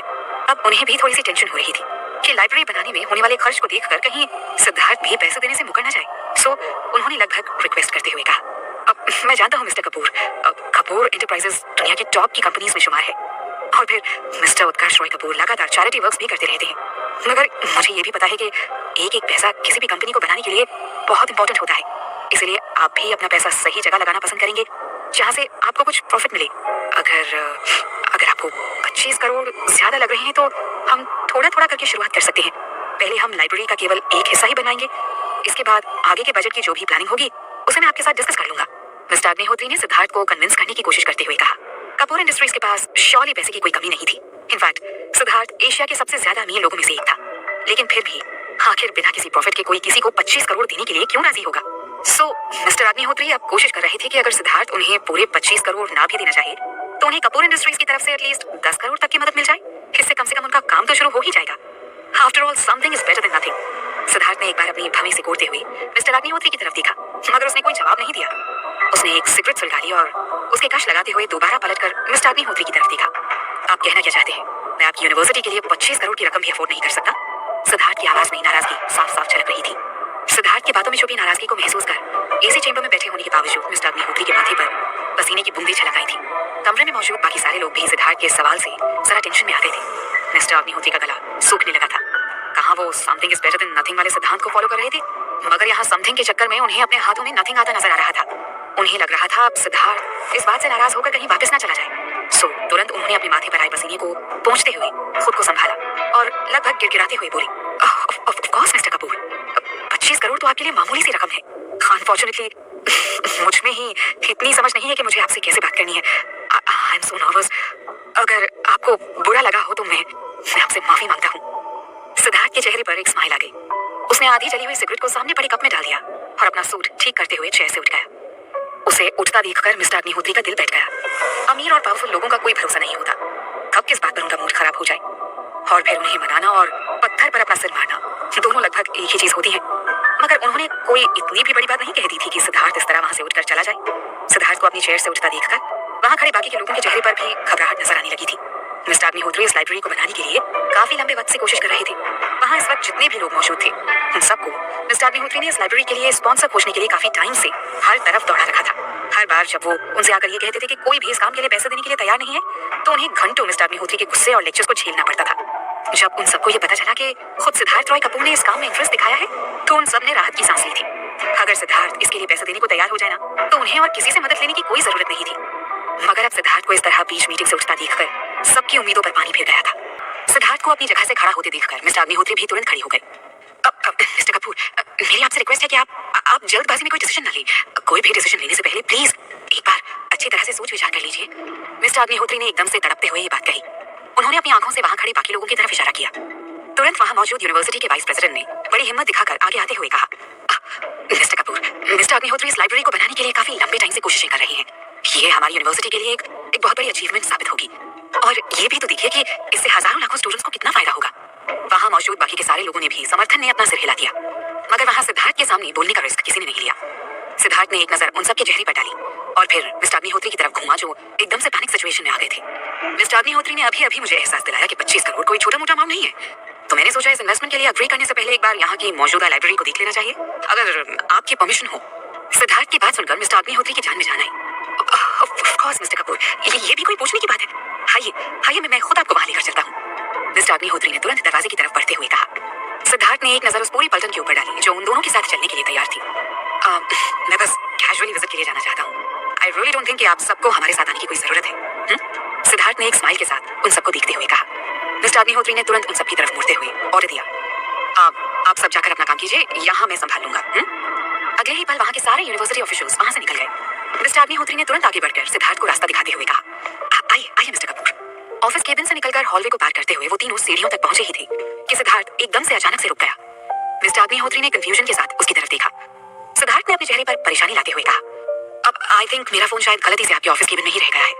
अरे कोई बात नहीं, मैं अभी लेकर आता हूँ। मिस्टर अग्निहोत्री ने अपने कदम पीछे बढ़ाते हुए कहा, नहीं, इसकी कोई जरूरत नहीं है। सिद्धार्थ ने तुरंत उन्हें जाने से रोक दिया। दूसरी तरफ रोहित का दिमाग सिद्धार्थ की बात सुनकर एकदम से जैसे उलझ गया था। जहां तक कि उसे याद था, ऑफिस केबिन में जाने से पहले सिद्धार्थ ने एक बार भी अपना फोन पॉकेट से बाहर ही नहीं निकाला था, तो उसके वहां छूटने का तो कोई सवाल ही नहीं था। मगर फिर भी उसने एक अच्छी सेक्रेटरी होने का परिचय देते हुए तुरंत कहा, अब सर आप टेंशन मत लीजिए, मैं अभी आपका फोन ले आता हूँ। रोहित की बात सुनते ही सिद्धार्थ का मूड एकदम से खराब हो गया। उसने गुस्से में दांत पीसते हुए रोहित की तरफ देखा और एक एक शब्द जैसे चबाते हुए कहा, इट्स ओके रोहित, मेरा फोन है ना, मैं खुद लेकर आऊंगा। You guys just wait here. आगे सिद्धार्थ ने किसी को कुछ और बोलने का मौका ही नहीं दिया और तेजी से मिस्टर अग्निहोत्री के ऑफिस की तरफ बढ़ गया। जैसे ही उसने ऑफिस चेंबर में कदम रखा, उसके कदमों की आहट वहीं गूंजने लगी। उसने उस चेयर पर नजर डाली जहां पर थोड़ी देर पहले वो बैठा हुआ था। वहां कुछ भी नहीं था। सिद्धार्थ ने अपना फोन खोजने की कोई जहमत नहीं उठाई और सीधा उस दीवार की तरफ बढ़ गया जहां सारे स्टूडेंट्स की फोटोज लगी हुई थी। फोन खोजने की जरूरत भी नहीं थी। सच्चाई तो ये थी कि जिस फोन का बहाना बनाकर वो यहाँ दोबारा आया था, वो इस वक्त उसकी कोट की जेब में पड़ा हुआ था। उसके यहाँ आने का मकसद तो कुछ और ही था। दीवार के सामने खड़े होकर सिद्धार्थ ने एक बार धीरे से पलटकर दरवाजे की तरफ देखा, कहीं कोई उसे देख तो नहीं रहा। फिर उसने धीरे से हाथ बढ़ाकर सोनल की तस्वीर वहां से निकाल ली। अपने हाथ में पड़ी उस तस्वीर की तरफ एक बार सिद्धार्थ ने देखा। तस्वीर में सोनल उसे देखकर अभी भी मासूमियत से मुस्कुराई जा रही थी, मानो उसकी चोरी पर हंस रही हो। उसकी स्माइल से ना जाने क्यों सिद्धार्थ को चिढ़ हो रही थी। एक पल को उसका मन हुआ कि उस तस्वीर को फाड़ कर वहीं डस्टबिन में डाल दे, मगर उसके हाथ रुक गए। आखिर जिंदगी में पहली बार वो चोरी करने पर मजबूर हो गया था, वो भी सोनल की वजह से। भले ही ये कोई बहुत अच्छा एक्सपीरियंस ना हो, मगर फिर भी इसकी निशानी को अपने पास रखना तो बनता ही था ना। सिद्धार्थ ने अपने सूट जैकेट को हल्का सा खींचा और उस तस्वीर को अपने ब्रेस्ट पॉकेट के अंदर डाल दिया। इतना करने के बाद उसने अभी अपना हाथ ठीक से नीचे भी नहीं किया था कि दरवाजे पर उसे किसी की आवाज सुनाई दी और मारे घबराहट के उसका दिल जैसे उछलकर उसके सीने के बाहर आकर धड़कने लगा था। सोनल की तस्वीर को अपनी जेब के हवाले कर जैसे ही सिद्धार्थ पीछे मुड़ा, उसका सामना रोहित से हो गया। सब मिल गया आपको? बहुत देर लगा दी आपने। रोहित ने आते ही पूछा। क्या? सिद्धार्थ ने हकबकाते हुए पूछा। सिद्धार्थ की दिल की गहराइयों से इस वक्त रोहित के लिए अनकाउंटेबल गालियां निकल रही थी। क्या जरूरत थी इसे यहाँ आने की? उसके अचानक ऑफिस के अंदर आ जाने से सिद्धार्थ को एकदम से जैसे हार्ट अटैक आते आते बचा था। सर, आपका फोन वही लेने आए थे ना? रोहित ने एक बार जय की तरफ देखा और फिर सिद्धार्थ की तरफ। तुरंत उसके अंदर का जासूस जाग गया और उसने शक की नजरों से सिद्धार्थ को देखते हुए पूछा, सर आप वहां क्यों खड़े हैं? जहां तक मुझे याद है, यहाँ आने के बाद आप यहाँ इस चेयर पर ही बैठे थे। कहते हुए उसकी नजर दीवार की तरफ घूम गई जहां सारे स्टूडेंट्स की फोटो लगी हुई थी। उसे दीवार की तरफ देखते देखकर अपनी चोरी पकड़े जाने के डर से सिद्धार्थ की दिल की धड़कन बढ़ने लगी थी। उसने तुरंत हल्का सा खिसकते हुए उस जगह को अपने पीछे छिपा लिया जहां कुछ देर पहले तक सोनल की तस्वीर लगी हुई थी। वरना जिस गिद्ध दृष्टि से रोहित उस दीवार की तरफ देख रहा था, उसे ही समझने में जरा भी देर नहीं लगती कि अब वहां उस दीवार पर सोनल की तस्वीर नहीं थी। मगर उसकी इस हरकत से रोहित का शक और बढ़ गया। अपनी आंखें सिकोड़ते हुए उसने सिद्धार्थ की तरफ देखा। सर, क्या किया है आपने? आप कुछ छुपा रहे हैं। अब सिद्धार्थ से रोहित की बातें और बर्दाश्त करना मुश्किल हो गया था, सो वो गुस्से में एकदम से बम की तरफ फट गया। क्या बकवास कर रहे हो रोहित? या ये भी भूल गए हो कि किसके सामने खड़े होकर बात कर रहे हो तुम? अगर कल खुद को वापस कपूर इंडस्ट्रीज के अंदर देखना चाहते हो तो अपना मुंह बंद करो और इसी वक्त वापस जाकर वहीं खड़े हो जाओ जहां मैं तुम्हें छोड़कर आया था। सिद्धार्थ का गुस्सा देखकर रोहित के अंदर की जग्गा जासूस ने तो जैसे सुसाइड ही कर लिया था। नौकरी सर्वोपरि के सिद्धांत को सबसे ऊंचा करते हुए रोहित उल्टे पांव वहां से भागकर वापस मिस्टर अग्निहोत्री के पास जाकर खड़ा हुआ। सिद्धार्थ ने उसे बाहर जाते हुए देखा और फाइनली राहत की एक सांस उसके मुंह से निकल गई। थैंक गॉड उस रोहित के बच्चे ने उसे वो तस्वीर वहां से निकालते हुए नहीं देखा था, वरना जिंदगी भर के लिए उसकी इमेज पर बड़ा सा दाग लग जाता। ऑफिस से निकलकर वो तीनों इस वक्त यूनिवर्सिटी के कैंपस में चले जा रहे थे। मिस्टर अग्निहोत्री सिद्धार्थ के साथ साथ चल रहे थे और रोहित उन दोनों से 2 गज की दूरी मेंटेन करते हुए उनके पीछे पीछे चल रहा था। मिस्टर अग्निहोत्री आज एकदम से किसी टूरिस्ट गाइड की भूमिका में आ गए थे। इतनी देर चलते चलते रास्ते में आने वाली हर चीज के बारे में उन्होंने सिद्धार्थ को एकदम डिटेल्ड इन्फॉर्मेशन दी थी। फिर चाहे वो कोई ग्रैंड हिस्टोरिकल बिल्डिंग हो या फिर कैंपस में खड़ा 3 फुट का पौधा हो, किसी भी चीज की खासियत गिनवाने में उन्होंने कोई कसर नहीं छोड़ी थी। शायद उनके हिसाब से लगातार बात करते रहने से सिद्धार्थ को बोरियत महसूस नहीं होती। अब वो अलग बात थी कि वो बात सिर्फ अकेले ही किए जा रहे थे। सिद्धार्थ बस उनकी बातें सुनकर अपना सिर हिला देता था। एटलीस्ट इतना तो वो कर ही सकता था। मिस्टर कपूर, वो पत्थर देख रहे हैं आप? ये कोई साधारण पत्थर नहीं है। मिस्टर अग्निहोत्री ने सड़क के किनारे पर पड़े एक पत्थर की तरफ इशारा करते हुए कहा। सिद्धार्थ ने उस तरफ एक नजर डाली, मगर अब उसका रोने का मन होने लगा था। करीब आधे घंटे से वो यूनिवर्सिटी के कैंपस में घूम रहे थे और इस दौरान मिस्टर अग्निहोत्री ने रास्ते में पड़ी कम से कम 1000 चीजों की महानता के किस्से सिद्धार्थ को सुना दिए थे। सिद्धार्थ अच्छा खासा हट्टा कट्टा नौजवान था, फिर भी अब तक वो इन सब से एकदम से थक गया था। मगर मिस्टर अग्निहोत्री की एनर्जी देखकर ऐसा लग रहा था कि उन्हें अगर रात तक भी ऐसे पूरे कैंपस में घूम घूम कर वहां मौजूद चीजों के बारे में बताना पड़े ना, तो भी उनकी एनर्जी में कोई कमी नहीं आने वाली है। उसने तो बस एक फॉर्मेलिटी के लिए लाइब्रेरी देखने की बात कही थी। वैसे भी उसे बस उनको पैसे देने थे। उसके बाद वो पैसे का कैसे इस्तेमाल करते हैं उससे उसे कोई मतलब नहीं था। उसे तो बस रिजल्ट से मतलब था जो लाइब्रेरी के रूप में सामने आता। मगर अब इतनी देर से मिस्टर अग्निहोत्री की बातें सुन सुनकर उसके कान दर्द होने लगे थे। उसके दर्द से कराहते पैर अब उसे यहाँ आने के लिए हर बढ़ते कदम के साथ गालियां दे रहे थे। इन सब के बीच सिद्धार्थ को सोनल को कोसने की एक और वजह मिल गई थी। आखिरकार सारे फसाद की जड़ वही तो थी। उसी की वजह से तो आज सिद्धार्थ यहाँ पर था। आखिर क्या जरूरत थी उसे ऐसी कोई भी तस्वीर डीन ऑफिस में देने की? उससे ये बात कतई बर्दाश्त नहीं हो रही थी कि कोई आदमी उसकी लीगल वाइफ को हर रोज अपने ऑफिस में बैठकर ताड़ता रहे। अगर सोनल की तस्वीर वहां उस ऑफिस में नहीं लगी होती तो उसे उस तस्वीर की चोरी करने के लिए लाइब्रेरी देखने के लिए जाने का बहाना करने की कोई जरूरत ही नहीं पड़ती। वैसे अपनी ही बीवी की तस्वीर की चोरी करने की अच्छी खासी सजा मिल गई थी सिद्धार्थ को। 100 साल पुरानी बिल्डिंग से लेकर आर्टिफिशियल लेक और गलियारे में सजे फ्लावर पॉट्स तक के सारे किस्से वो सिद्धार्थ को सुना चुके थे। और अब सड़क के किनारे पड़े ये पत्थर। हमारी सीरियसली इतनी सारी कहानियां इस आदमी के दिमाग में आती कहां से है? रोहित ने जब सिद्धार्थ के चेहरे के पल पल बदलते एक्सप्रेशंस को नोटिस किया तो तुरंत अपने कदम बढ़ाते हुए वो मिस्टर अग्निहोत्री के पास आया और उनको एक प्यारी सी स्माइल देते हुए उसने कहा, ऑफ कोर्स मिस्टर अग्निहोत्री, अब बहुत ही कमाल का और खूबसूरत पत्थर है ये। बट आई गेस लाइब्रेरी इससे भी ज्यादा खूबसूरत और इम्पोर्टेंट होगी। ऑफ कोर्स मिस्टर अग्निहोत्री ने अपना सिर हिलाते हुए कहा। एक्चुअली इसका एक सेकंड पहले से ही मैनेज्ड और फिक्स्ड होता है। आखिर इतनी बड़ी कंपनी को हैंडल करना सबकी बस की बात नहीं होती है ना? रोहित ने मिस्टर अग्निहोत्री को जल्दी करने का हिंट देते हुए कहा। सिद्धार्थ ने रोहित की बात सुनकर फाइनली राहत की सांस ली। बस यही तो एक खासियत थी रोहित की, जिसकी वजह से वो चाहे लाख गलतियां क्यों ना करे मगर सिद्धार्थ कभी उसे जॉब से नहीं निकालता था। रोहित की बात सुनकर मिस्टर अग्निहोत्री को भी अब अपनी गलती का एहसास हुआ। उन्होंने शायद कुछ ज्यादा ही टाइम ले लिया था। रोहित ने उनकी तरफ देखकर मुस्कुराते हुए कहा, अब क्या अब हम सीधे लाइब्रेरी की तरफ चले मिस्टर अग्निहोत्री? ऑफ कोर्स, हाँ। कहते हुए मिस्टर अग्निहोत्री ने तेजी से अपने कदम लाइब्रेरी की तरफ बढ़ा दिए। मगर तभी पीछे से एक लड़की की स्वीट सी आवाज ने उन तीनों के कदम को जैसे एक साथ थाम लिया। सिद्धार्थ, तुम यहाँ? आवाज सुनकर वो तीनों एक साथ ही उस तरफ मुड़ गए जहां से ये आवाज आ रही थी। उनके पीछे 2 लड़कियां खड़ी थी जो मुस्कुराते हुए उन्हीं की तरफ देख रही थी। सिद्धार्थ के सामने जो लड़की खड़ी थी उसने एकदम शॉर्ट स्कर्ट और उसके साथ फैंसी सा टॉप पहन रखा था। उसकी हाई हील्स इतनी ज्यादा हाई थी कि शायद कुतुब मीनार भी उससे कॉम्प्लेक्स फील होने लग जाता। सबको अपनी तरफ देखता पाकर वो लड़की दौड़ते हुए एकदम से सिद्धार्थ के पास आ गई। हाई हील्स के साथ उसे दौड़ते हुए देखकर रोहित तो एकदम से सरप्राइज रह गया था। सिद्धार्थ ने जब अपनी सामने खड़ी लड़की को देखा तो कुछ मिनट पहले उसके चेहरे पर आई खुशी जैसे एकदम से हवा हो गई। ऑफ कोर्स वो उसे बहुत अच्छी तरह जानता था। उनकी फैमिली आपस में बहुत क्लोज थी। इनफैक्ट कई सालों तक वो एक दूसरे के पड़ोसी भी थे। आज भी सेजल उसकी मॉम के साथ किटी पार्टीज में जाया करती थी। सिद्धार्थ ने एक बार अपने चारों तरफ फैले यूनिवर्सिटी कैंपस को देखा और रियलाइज किया कि वो इस वक्त कहाँ खड़ा है। आखिरकार कैसे उसे ये बात याद नहीं रही कि वो भी तो इसी यूनिवर्सिटी में पढ़ती है। सिद्धार्थ, तुम यहाँ कैसे? मैं बता भी नहीं सकती मैं तुम्हें देखकर कितना खुश हूँ। सच सच बताना, मुझे से मिलने आए हो ना तुम? हाँ, उसने खुशी से चहकते हुए पूछा। उसका सवाल सुनकर सिद्धार्थ ने थूक निकलते हुए किसी तरह अपने चेहरे पर एक नकली मुस्कान बिखेरी और बोला, हाँ, ओ किंजल तुम? मिस्टर अग्निहोत्री ने उसकी तरफ मुड़कर हल्का सा हंसते हुए कहा, मुझे नहीं पता था कि आप दोनों एक दूसरे को जानते हैं। यूनिवर्सिटी का डीन होने के नाते मिस्टर अग्निहोत्री अपनी यूनिवर्सिटी के लगभग सभी खास स्टूडेंट से वाकिफ थे। खास से यहाँ मतलब उन स्टूडेंट से है जो एकेडमिकली अच्छा परफॉर्म कर रहे थे या फिर शहर के जाने माने रईस और पावरफुल खानदानों से ताल्लुक रखते थे। किंजल की फैमिली भी शहर के सबसे रईस लोगों में से एक थी, इसलिए अगर वो सिद्धार्थ को पर्सनली जानती भी थी तो इसमें हैरान होने जैसा कुछ नहीं था। किंजल ने जब नोटिस किया कि सिद्धार्थ अकेला नहीं है, डीन भी उसके साथ है, तो फाइनली उसने उनकी तरफ मुड़ते हुए उन्हें ग्रीट किया। अब गुड आफ्टरनून सर। इसके बाद तुरंत वापस सिद्धार्थ की तरफ मुड़ते हुए उसने सवाल दाग दिया, सिद्धार्थ तुम मुझे यहाँ लेने आए हो? अभी कुछ समय पहले ही किंजल ने अपना 22वां जन्मदिन बहुत जोर शोर के साथ मनाया था। फ्यूचर में फैमिली बिजनेस में जाने या जॉब करने का उसका कोई इरादा नहीं था। सो उसके पेरेंट्स ने उसके लिए लड़कों की तलाश करनी शुरू कर दी थी। बताने की जरूरत ही नहीं है कि उनकी लिस्ट में पहले नंबर पर जो नाम था वो सिद्धार्थ का था। किंजल की फैमिली एक लंबे समय तक सिद्धार्थ की फैमिली की पड़ोसी बनकर रही थी। एज अ नेबर उन्होंने सिद्धार्थ को अपनी आंखों के सामने बड़े होते हुए देखा था। सो उसके अच्छे बिहेवियर और कैरेक्टर से वो अनजान नहीं थे। जब से सिद्धार्थ ने बिजनेस में अपना हाथ डाला था तब से उसके सामने ठहरने की भी हिम्मत किसी में नहीं रह गई थी। कपूर इंडस्ट्रीज को उसने कहां से कहां पहुंचा दिया था। और फिर उसके जैसा हैंडसम, शरीफ, अमीर और सक्सेसफुल दामाद उनको पूरी दुनिया में चिराग लेकर ढूंढने से भी नहीं मिलता। अगर सिद्धार्थ और किंजल की शादी हो जाती तो न केवल किंजल का बल्कि उनका फैमिली बिजनेस भी एकदम से सिक्योर हो जाता। आफ्टर ऑल सिद्धार्थ के होते हुए उन्हें अपने बिजनेस की चिंता करने की क्या जरूरत पड़ती। यहाँ तक कि कुछ टाइम पहले किंजल ने उसके और सिद्धार्थ के रिश्ते के लिए अपनी माँ और सीजल को बात करते हुए भी सुना था। इसलिए उसे लगा शायद सिद्धार्थ यहाँ उससे मिलने के लिए आया होगा। रोहित एक साइड खड़ा अब भी किंजल को ही देखे जा रहा था, जो अचानक ना जाने कहां से उनके रास्ते में आकर खड़ी हो गई थी। खास बात यह थी कि सिद्धार्थ के चेहरे को देखते ही रोहित को समझ में आ गया था कि वो उससे बात करने में जरा भी इंटरेस्टेड नहीं था। और एक अच्छे पर्सनल असिस्टेंट होने के नाते रोहित का यह फर्ज था कि ऐसी ऑकवर्ड सिचुएशन से वो सिद्धार्थ को बाहर निकाले। एक्चुअली मिस सर यहाँ मिस्टर अग्निहोत्री के साथ किसी बहुत ही इंपॉर्टेंट प्रोजेक्ट की डिस्कशन के लिए आए हैं। हाँ, रोहित ने तुरंत किंजल के सामने आते हुए कहा। रोहित ने क्लियरली उसे हिंट दे दिया था कि सिद्धार्थ उसके लिए तो यहाँ बिल्कुल नहीं आया है। किंजल भी बेवकूफ नहीं थी, उसे भी समझ आ गया था कि रोहित इन शॉर्ट उसे सिद्धार्थ का पीछा छोड़ने के लिए कह रहा है। उसकी आंखों में जैसे खून उतर आया था, मगर सिद्धार्थ के सामने अपना गुस्सा जाहिर करना जरा खतरनाक हो सकता था।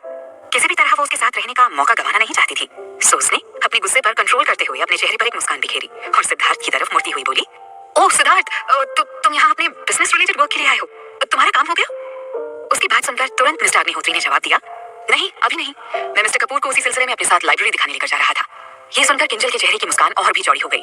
उसने तुरंत सिद्धार्थ से रिक्वेस्ट करते हुए कहा, सिद्धार्थ तुम यहाँ लाइब्रेरी देखने आए हो? मैं भी अभी एकदम फ्री हूँ, अगर तुम्हें कोई एतराज ना हो तो मैं भी तुम्हारे साथ आ जाऊँ, इसी बहाने हम साथ में थोड़ा टाइम स्पेंड कर लेंगे। रोहित तो उसकी बात सुनकर एकदम से स्पीचलेस हो गया था।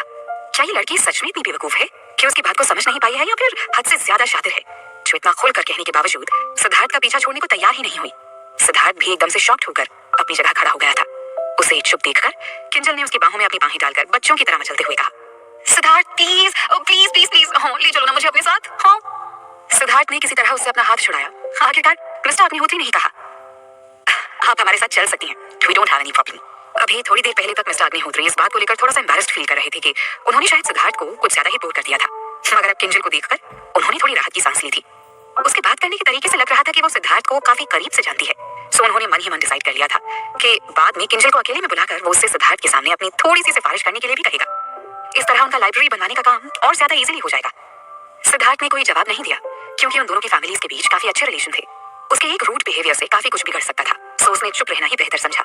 उसने एक बार किंजल की हाई हील्स की तरफ नजर मारी और उसका फ्रस्ट्रेशन और बढ़ गया। जाहिर है इन हील्स के साथ वो फास्ट तो चल नहीं सकती थी, ऑलरेडी उसे बहुत देर हो चुकी थी, और अब किंजल को साथ लेकर चलने का मतलब था उसकी स्पीड के साथ मैच करते हुए चलना। मगर अब कोई चॉइस बची ही नहीं थी। उसने सोचा भी नहीं था कि लाइब्रेरी तक जाते जाते वो 3 से 4 हो जाएंगे। सिद्धार्थ की फैमिली बैकग्राउंड और रुतबे को अगर पीछे छोड़ भी दिया जाए तो उसकी फिट बॉडी, परफेक्ट हाइट और हैंडसम से चेहरे के सामने लोग बाकी सब भूल जाते थे। उसके साथ साथ पूरे कैंपस में घूमना किंजल के लिए वैसे ही बहुत बड़ी बात थी। इतनी बड़ी अपॉर्चुनिटी को वो अपने हाथ से कैसे जाने दे सकती थी, सो इसके लिए उसने रोहित की बातों को भी इग्नोर कर दिया था। सिद्धार्थ के साथ उसकी बगल में चलते हुए किंजल तो जैसे खुशी के मारे हवा में उड़ रही थी। रास्ते में आने जाने वाले स्टूडेंट्स, स्पेशली लड़कियां, जब उन दोनों को हैरानी से देखती तो उसकी गर्दन प्राउड फीलिंग के साथ और अकड़ जाती थी। उसे तो इस वक्त ऐसा लग रहा था मानो वो किसी ख्वाबों की दुनिया में पहुंच गई है, जैसे वो किसी रोमांटिक फेरी टेल की राजकुमारी हो और सिद्धार्थ उसका राजकुमार। मिस्टर अग्निहोत्री अब एकदम निश्चिंत होकर सिद्धार्थ के पीछे पीछे चल रहे थे। रोहित उनको कंपनी दे रहा था। चलते चलते वो अब उस रूट से होकर गुजर रहे थे जो स्पोर्ट्स फील्ड के पास से होकर गुजरता था। वहाँ फील्ड में इस वक्त कुछ लड़के एक तरफ बास्केटबॉल और कुछ फुटबॉल खेल रहे थे। सारे प्लेयर्स पूरे फील्ड में यहाँ से वहाँ दौड़ रहे थे। कोई भी गोल या बास्केट होने पर उनका जोरदार शोर भी सुनाई पड़ता था। धूप काफी तेज थी, इसके साथ गर्मी भी बढ़ गई थी। इतनी धूप में खेलने की वजह से वो सारे प्लेयर्स एकदम से पसीने में नहाए हुए थे। किंजल ने उनकी तरफ देखकर बुरा सा मुंह बनाते हुए कहा, मुझे ना ये लड़के जरा भी पसंद नहीं है। देखो तो पूरा दिन मिट्टी में खेलते रहते हैं और ऊपर से इतना पसीना। ये उसने अपनी नाक के पास हाथ रखते हुए कहा। ये कहते हुए जब उसने एक नजर सिद्धार्थ के ऊपर डाली तो उसे एकदम से जैसे फर्क महसूस हुआ। फील्ड में मौजूद सारे लड़के भी उसी धूप और गर्मी में थे जहाँ सिद्धार्थ था, मगर दोनों में कितना फर्क था। सिद्धार्थ कितना हैंडसम दिख रहा था, मानो अभी अभी शावर लेकर आया हो। मुझे पता है सिद्धार्थ, तुम्हें भी बास्केटबॉल पसंद नहीं होगा, है ना? किंजल ने खुशी से चहकते हुए पूछा। सिद्धार्थ ने दूसरी तरफ देखते हुए जवाब दिया, इट्स ओके किंजल। किंजल को ऐसे लगा जैसे सिद्धार्थ ने उसकी बात पर अग्री किया है, सो उसने स्माइल करते हुए कहा, मुझे पता था तुम्हें भी मेरी तरह ये सब फालतू की चीजें पसंद नहीं होंगी। अब किंजल की बात सुनकर सिद्धार्थ के चेहरे पर एक तिरछी मुस्कान फैल गई थी। आखिर दुनिया का ऐसा कौन सा आदमी होगा जिसे बॉल गेम्स और कार्स पसंद नहीं होंगी?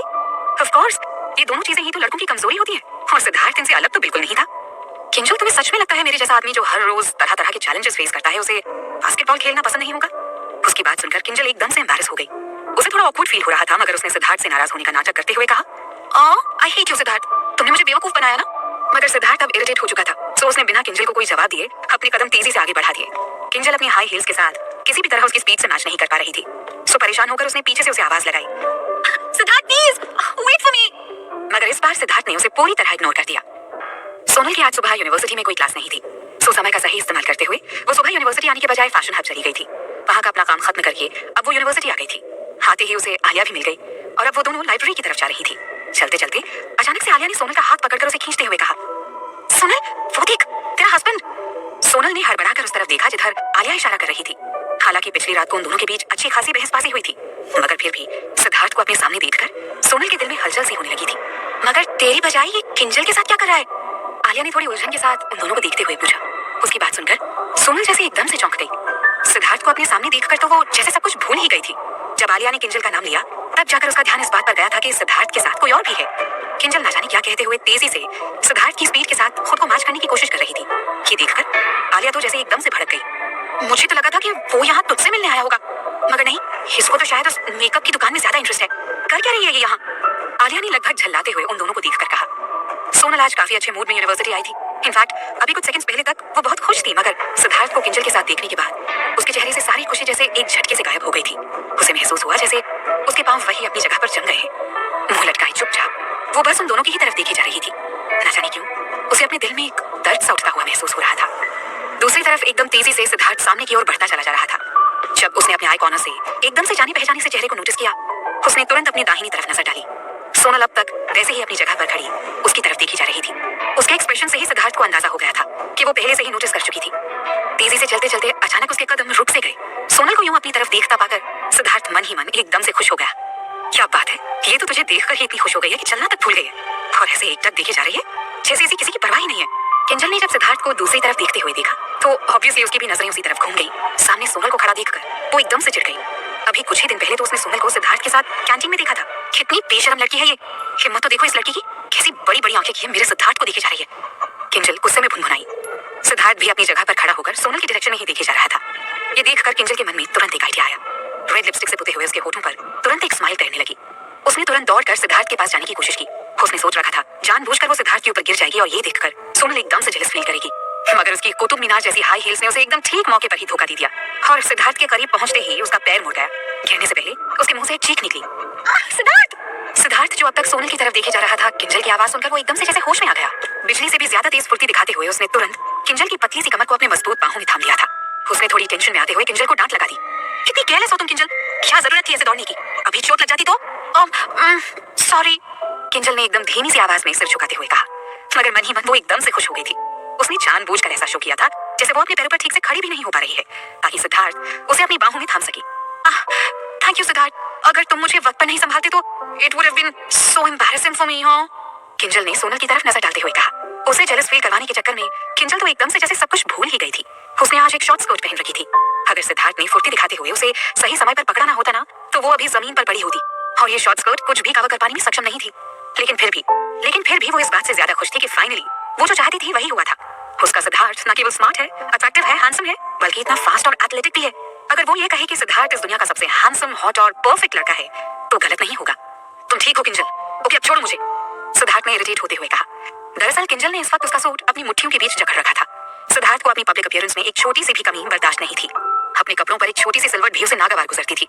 फिर अपने अच्छे भले सूट को वो किंजल के हाथों पब्लिकली क्रश होते हुए कैसे देख सकता था? Siddharth, I am so scared now, please, Kinjal ने एकदम से इनोसेंट सी शक्ल बनाते हुए कहा। सिद्धार्थ मन ही मन एकदम से खींच रहा था। उसे इतना तो समझ आ गया था कि किंजल ऐसे उसका पीछा छोड़ने वाली नहीं है, सो उसने जबरदस्ती उसका हाथ पकड़कर अपने कपड़ों पर से हटाने की कोशिश की। दूसरी तरफ सोनल एकदम चुपचाप खड़ी ये सब कुछ देख रही थी। हालांकि उसे यकीन था सिद्धार्थ ने किंजल को सिर्फ गिरने से बचाने के लिए ही अपनी बाहों में लिया था, लेकिन ऐसा है तो वो अब तक क्यों उसे वैसे ही पकड़े खड़ा है? छोड़ क्यों नहीं देता उसे? और तो और अब उसने किंजल का हाथ भी पकड़ लिया। सोनल को अपने दिल में एक दर्द सा उठता हुआ महसूस हो रहा था। उसकी आंखों में आंसू आने लगे थे। हालांकि सिद्धार्थ ने अपनी आंखों पर बड़ा सा काला चश्मा चढ़ा रखा था, मगर फिर भी उसे अपनी डायरेक्शन में देखते देखकर सोनल को यकीन था कि सिद्धार्थ ने उसे कैंपस में नोटिस कर लिया था। चलो ठीक है, अगर मान भी लिया कि सिद्धार्थ ने उसे नहीं देखा होगा, तो भी क्या यहाँ जो कुछ हो रहा था वो सिद्धार्थ की पोल खोलने के लिए काफी नहीं था? सोनल को तो शादी के बाद कितने साफ साफ शब्दों में उसने कह दिया था कि वो लड़कों से दूर रहे, और खुद उसकी गैर मौजूदगी में घर से बाहर वो ये सब करता है। हालांकि सोनल जानती थी कि सिद्धार्थ और किंजल के बीच ऐसा कुछ भी नहीं है, ना ही सिद्धार्थ ने अब तक ऐसा कोई काम किया था जिससे उसे ऐसा लगे कि सिद्धार्थ उसे धोखा दे रहा है, मगर फिर भी ना जाने क्यों सोनल से सिद्धार्थ और किंजल की करीबी बर्दाश्त नहीं हो रही थी। सोनल, इग्नोर कर उसको, तुझे पता है ना किंजल कैसी है, वो ये सब जानबूझकर तुझे जलाने के लिए कर रही होगी। आलिया ने उसके कंधों पर हाथ रखकर उसे हौसला देने की कोशिश करते हुए कहा। हालांकि वो खुद भी जानती थी कि सोनल को इस वक्त जो तकलीफ हो रही होगी वो ये सब कहने से दूर नहीं हो सकती है। किंजल ने जब देखा कि सिद्धार्थ उसका हाथ जबरदस्ती अपने कपड़ों पर से छुड़ाने की कोशिश कर रहा है तो उसने जानबूझकर अपनी पकड़ और मजबूत कर दी। आखिर कितनी मुश्किल से उसे सिद्धार्थ के सीने से लगने का मौका मिला था। इस खूबसूरत पल को वो इतनी जल्दी खत्म होने नहीं देना चाहती थी। वो इस वक्त किसी छोटी बच्ची की तरह सिद्धार्थ के सीने से चिपकी हुई थी। सिद्धार्थ के सीने पर सिर रखते हुए उसे उसकी धड़कनें साफ साफ सुनाई पड़ रही थी। इस वक्त उसे ऐसा महसूस हो रहा था कि वो इस दुनिया की सबसे लकी लेडी है जिसे अचानक से अपने प्रिंस चार्मिंग का लव, केयर और प्रोटेक्शन तीनों एक साथ मिल गए थे। मगर उसकी इस हरकत से सिद्धार्थ एकदम से परेशान हो चुका था। उसे पता था कि वो कितना स्ट्रांग है। अगर वो अपनी जरा सी भी ताकत किंजल के ऊपर इस्तेमाल कर देता तो किंजल को खुद से दूर करने में उसे एक सेकंड का भी समय नहीं लगता। मगर किसी लड़की के साथ ऐसे बिहेव करना उसके संस्कारों में नहीं था। ऊपर से उन दोनों की फैमिलीज के क्लोज रिलेशनशिप ने भी उसके हाथ बांध रखे थे, जिस वजह से वो इतनी देर से किंजल को बर्दाश्त करने के लिए मजबूर था। किंजल क्या कर रही हो, छोड़ो मुझे, सिद्धार्थ ने अब एकदम से झल्लाते हुए किंजल से कहा। सिद्धार्थ, किंजल ने एकदम से मासूमियत से सिर उठाकर उसे देखते हुए कहा और उसके कंधों पर झुकते हुए एक बार सोनल की तरफ देखा। सोनल को अपनी ही तरफ देखता पाकर उसके चेहरे पर एक जहरीली मुस्कान आ गई थी। आंखों ही आंखों में उसने मानो सोनल को यह जता दिया था कि सिद्धार्थ सिर्फ और सिर्फ उसका है। आलिया से अब और बर्दाश्त नहीं हो रहा था। उसका मन तो हो रहा था कि जाकर किंजल को सिद्धार्थ की बाहों से खींचकर उसे 2 थप्पड़ रसीद करती, मगर जब उसने सोनल के बुझे हुए से चेहरे की तरफ देखा तो उसका मन भी एकदम से अफसोस से भर गया। सोनल, आलिया ने मायूस होकर उसका हाथ पकड़ लिया। सोनल ने एक नजर सिद्धार्थ के ऊपर डाली और आलिया की तरफ देखकर स्माइल करते हुए कहा, मुझे लाइब्रेरी से कुछ बुक्स लेनी है, लेट्स गो। मगर इससे पहले कि वो दोनों वहां से हिल भी पाती, फील्ड से एक जोरदार चीखने की आवाज आई। ए, हट जाओ वहां से! फील्ड से प्लेयर्स के चिल्लाने की आवाज सुनकर सबका ध्यान उसी तरफ चला गया। एक व्हाइट कलर की फुटबॉल तेजी से उड़ती हुई सोनल की तरफ ही आ रही थी। उसकी स्पीड देखकर ही समझ आ रहा था कि किक मारने वाले ने अपनी पूरी ताकत इस किक में झोंक दी थी।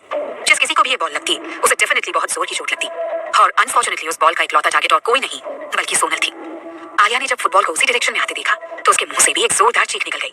दोनों ही लड़कियां एकदम से जैसे सुन्न पड़ गई थी। आंखें फाड़ी घबराहट में वो बस बॉल को ही अपने करीब और करीब आते देख रही थी।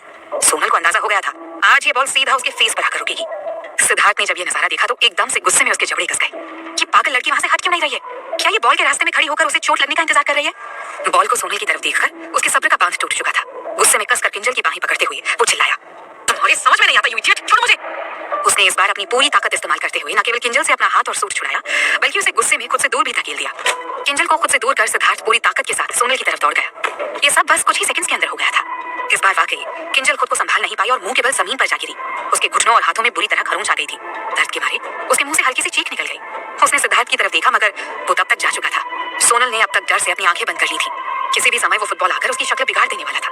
मगर अचानक उसे महसूस हुआ कि किसी ने तेजी से उसका हाथ पकड़कर खींचते हुए उसे पीछे की तरफ घुमा दिया था। अगले ही पल वो किसी की बाहों में थी।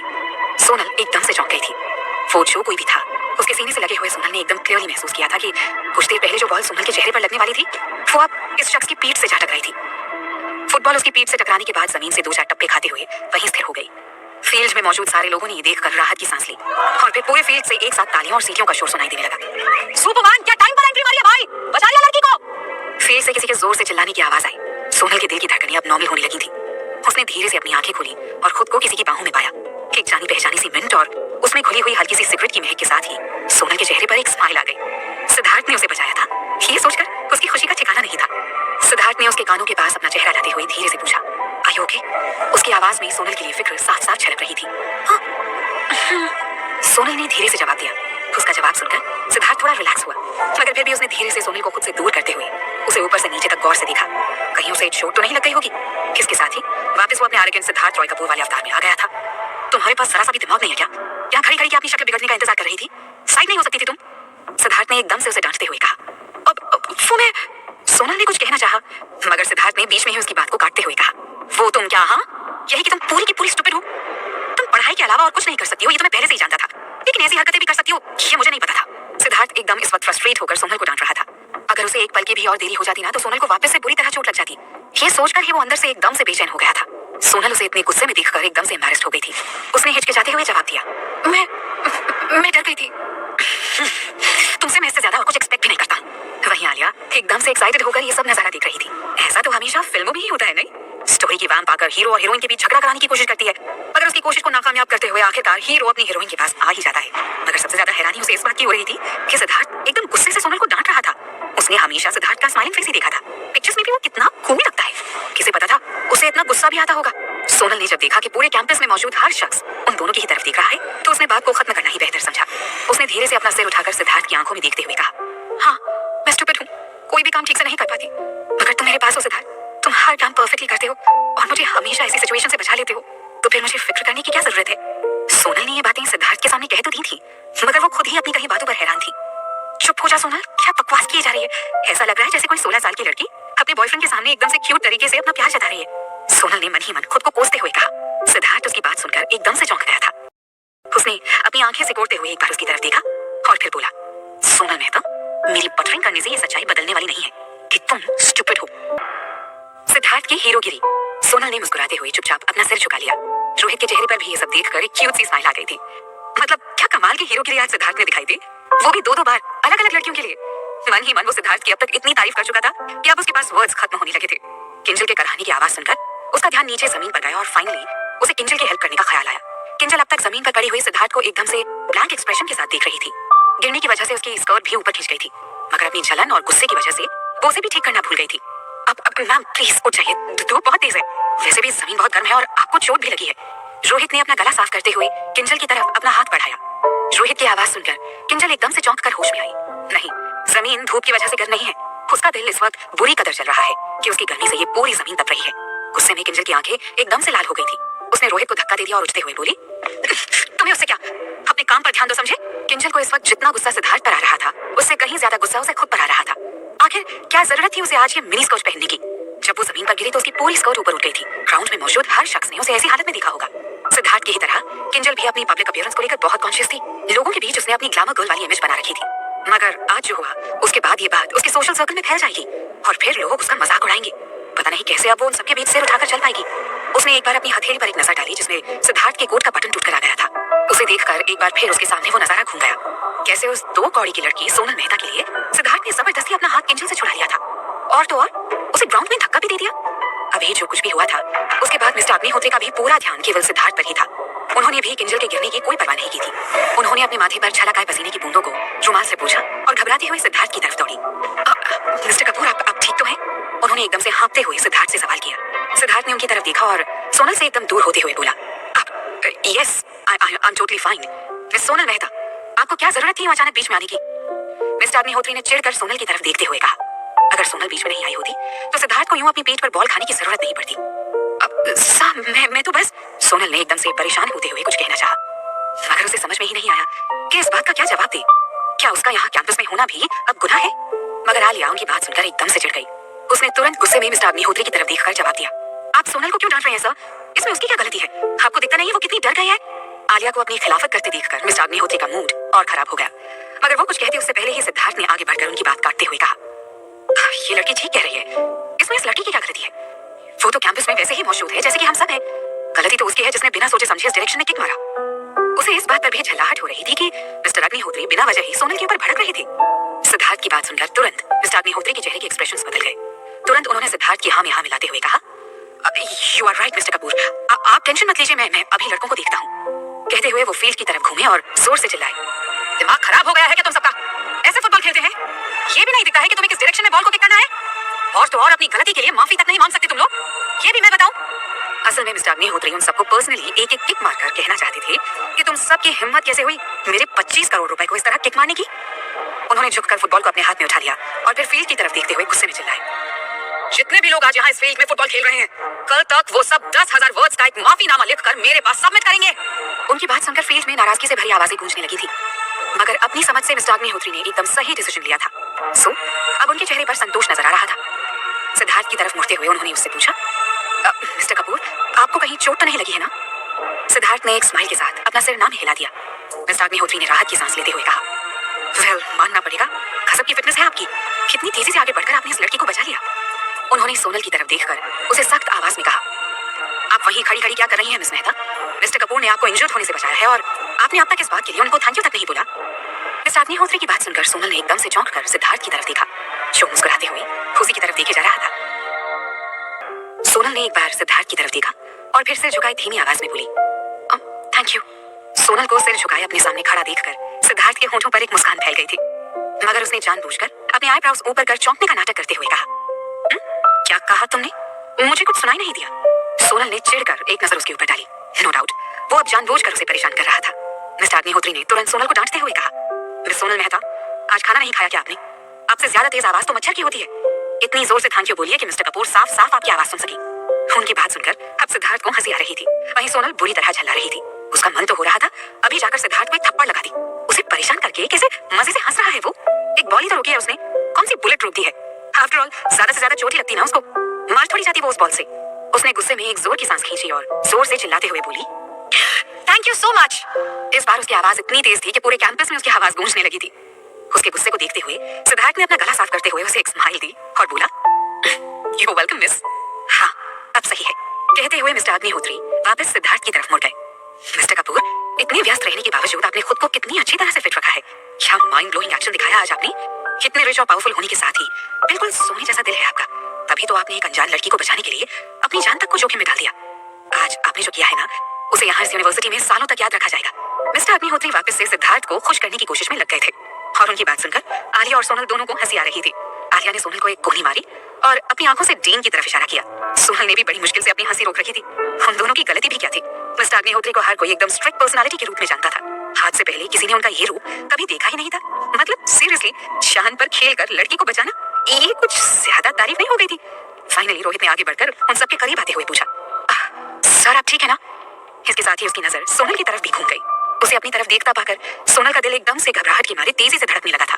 अगर उसने ऐसे सबके सामने उसका नाम लेकर उससे बात की तो वो क्या जवाब देगी सबको। कैसे सिद्धार्थ और उसका पर्सनल असिस्टेंट उसे जानता है। उसकी घबराहट और रोहित की प्रेजेंस को सिद्धार्थ ने भी नोटिस कर लिया था। जैसे ही रोहित ने सोनल का नाम लेना चाहा, तुरंत सिद्धार्थ ने तेज आवाज में बोलते हुए उसकी बात काट दी। Thank you so much mister Agnihotri, आपने मेरी कुछ ज्यादा ही तारीफ कर दी। फिर उसने पूरी फील्ड पर एक नजर डालते हुए कहा, अब आपको अपनी फील्ड को भी थोड़ा इंप्रूव करने के बारे में सोचना चाहिए। रोहित उसके इस तरह बीच में बोलने से एकदम से चौंक गया था। एक पल को तो उसकी समझ में ही नहीं आया कि सिद्धार्थ ने उसे सोनल से बात करने से क्यों रोक दिया। मगर फिर तुरंत उसके दिमाग में जैसे घंटी सी बजी। ऑफ कोर्स सर नहीं चाहते कि लोग उनके सीक्रेट प्यार के बारे में कुछ भी जाने। Not bad. सोचते हुए ही उसके चेहरे पर एक स्माइल आ गई थी। दूसरी तरफ मिस्टर अग्निहोत्री सिद्धार्थ की बात सुनकर जरा कंफ्यूज हो गए थे। अब आप कहना क्या चाहते हैं मिस्टर कपूर। सिद्धार्थ ने अपना गला साफ करते हुए अपने गॉगल्स उतारकर अपनी पॉकेट में डाल लिए और फील्ड की तरफ देखते हुए बोला, आज जो भी हुआ उसे आपको इग्नोर नहीं करना चाहिए। अगर इस फील्ड के चारों ओर तक चेन की एक फेंसिंग लगा दी जाए तो आगे से किसी भी स्टूडेंट को ऐसी सिचुएशन का सामना नहीं करना पड़ेगा। सिद्धार्थ की बात सुनकर मिस्टर अग्निहोत्री का चेहरा उतर गया था। आखिर चेन फेंसिंग से इतने बड़े फील्ड को कवर करने में भी अच्छी खासी रकम की जरूरत थी, वो कहां से आएगी। सिद्धार्थ ने एक नजर उनके चेहरे की तरफ डाली और आराम से बोला, अब डोंट वरी मिस्टर अग्निहोत्री, मैं उसके लिए भी आपको पैसे दे दूंगा। मैं आपको बता नहीं सकता मिस्टर कपूर कि मैं इस वक्त कितना खुश हूँ। You are such a kind-hearted person। Mister Agnihotri ने एकदम से खुश होते हुए कहा। सिद्धार्थ ने आगे कुछ नहीं कहा और अपने एक गले के पीछे हाथ लगाते हुए चुपके से उसने एक नजर रोहित के ऊपर डाली और अपनी आंखों से सोनल की तरफ इशारा किया। शायद वो उसकी मन की बात समझ ले।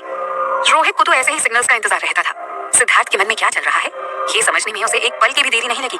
उसने तुरंत आगे बढ़कर मिस्टर अग्निहोत्री के सामने आते हुए कहा, मिस्टर अग्निहोत्री, मुझे खुशी है कि आप खुश हैं, मगर मुझे नहीं लगता कि सर इस वक्त आपकी खुशी में शामिल हो पाएंगे। रोहित की बात सुनकर मिस्टर अग्निहोत्री के चेहरे की एकदम से हवाइयां उड़ने लगी थी।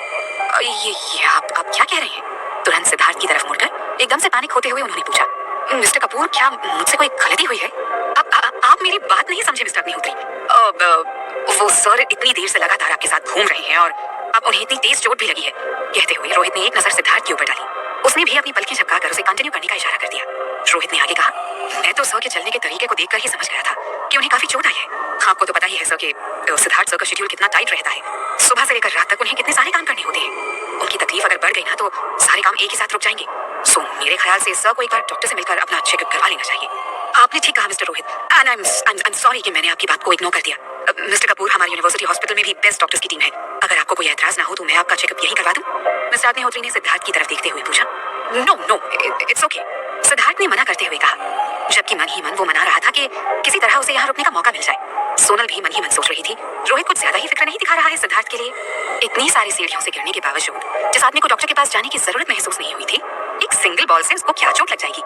सर आप लोग बिजी हैं, वैसे भी हमारे यहाँ कोई काम नहीं है तो हम चलते हैं। सोनल ने एकदम से पोलाइटली मिस्टर अग्निहोत्री से रिक्वेस्ट की। उसकी बात सुनकर रोहित को अपना पूरा प्लान फेल होता हुआ नजर आया। उसने एकदम से हड़बड़ाते हुए उसे आवाज लगाई, ओ हेलो मैडम।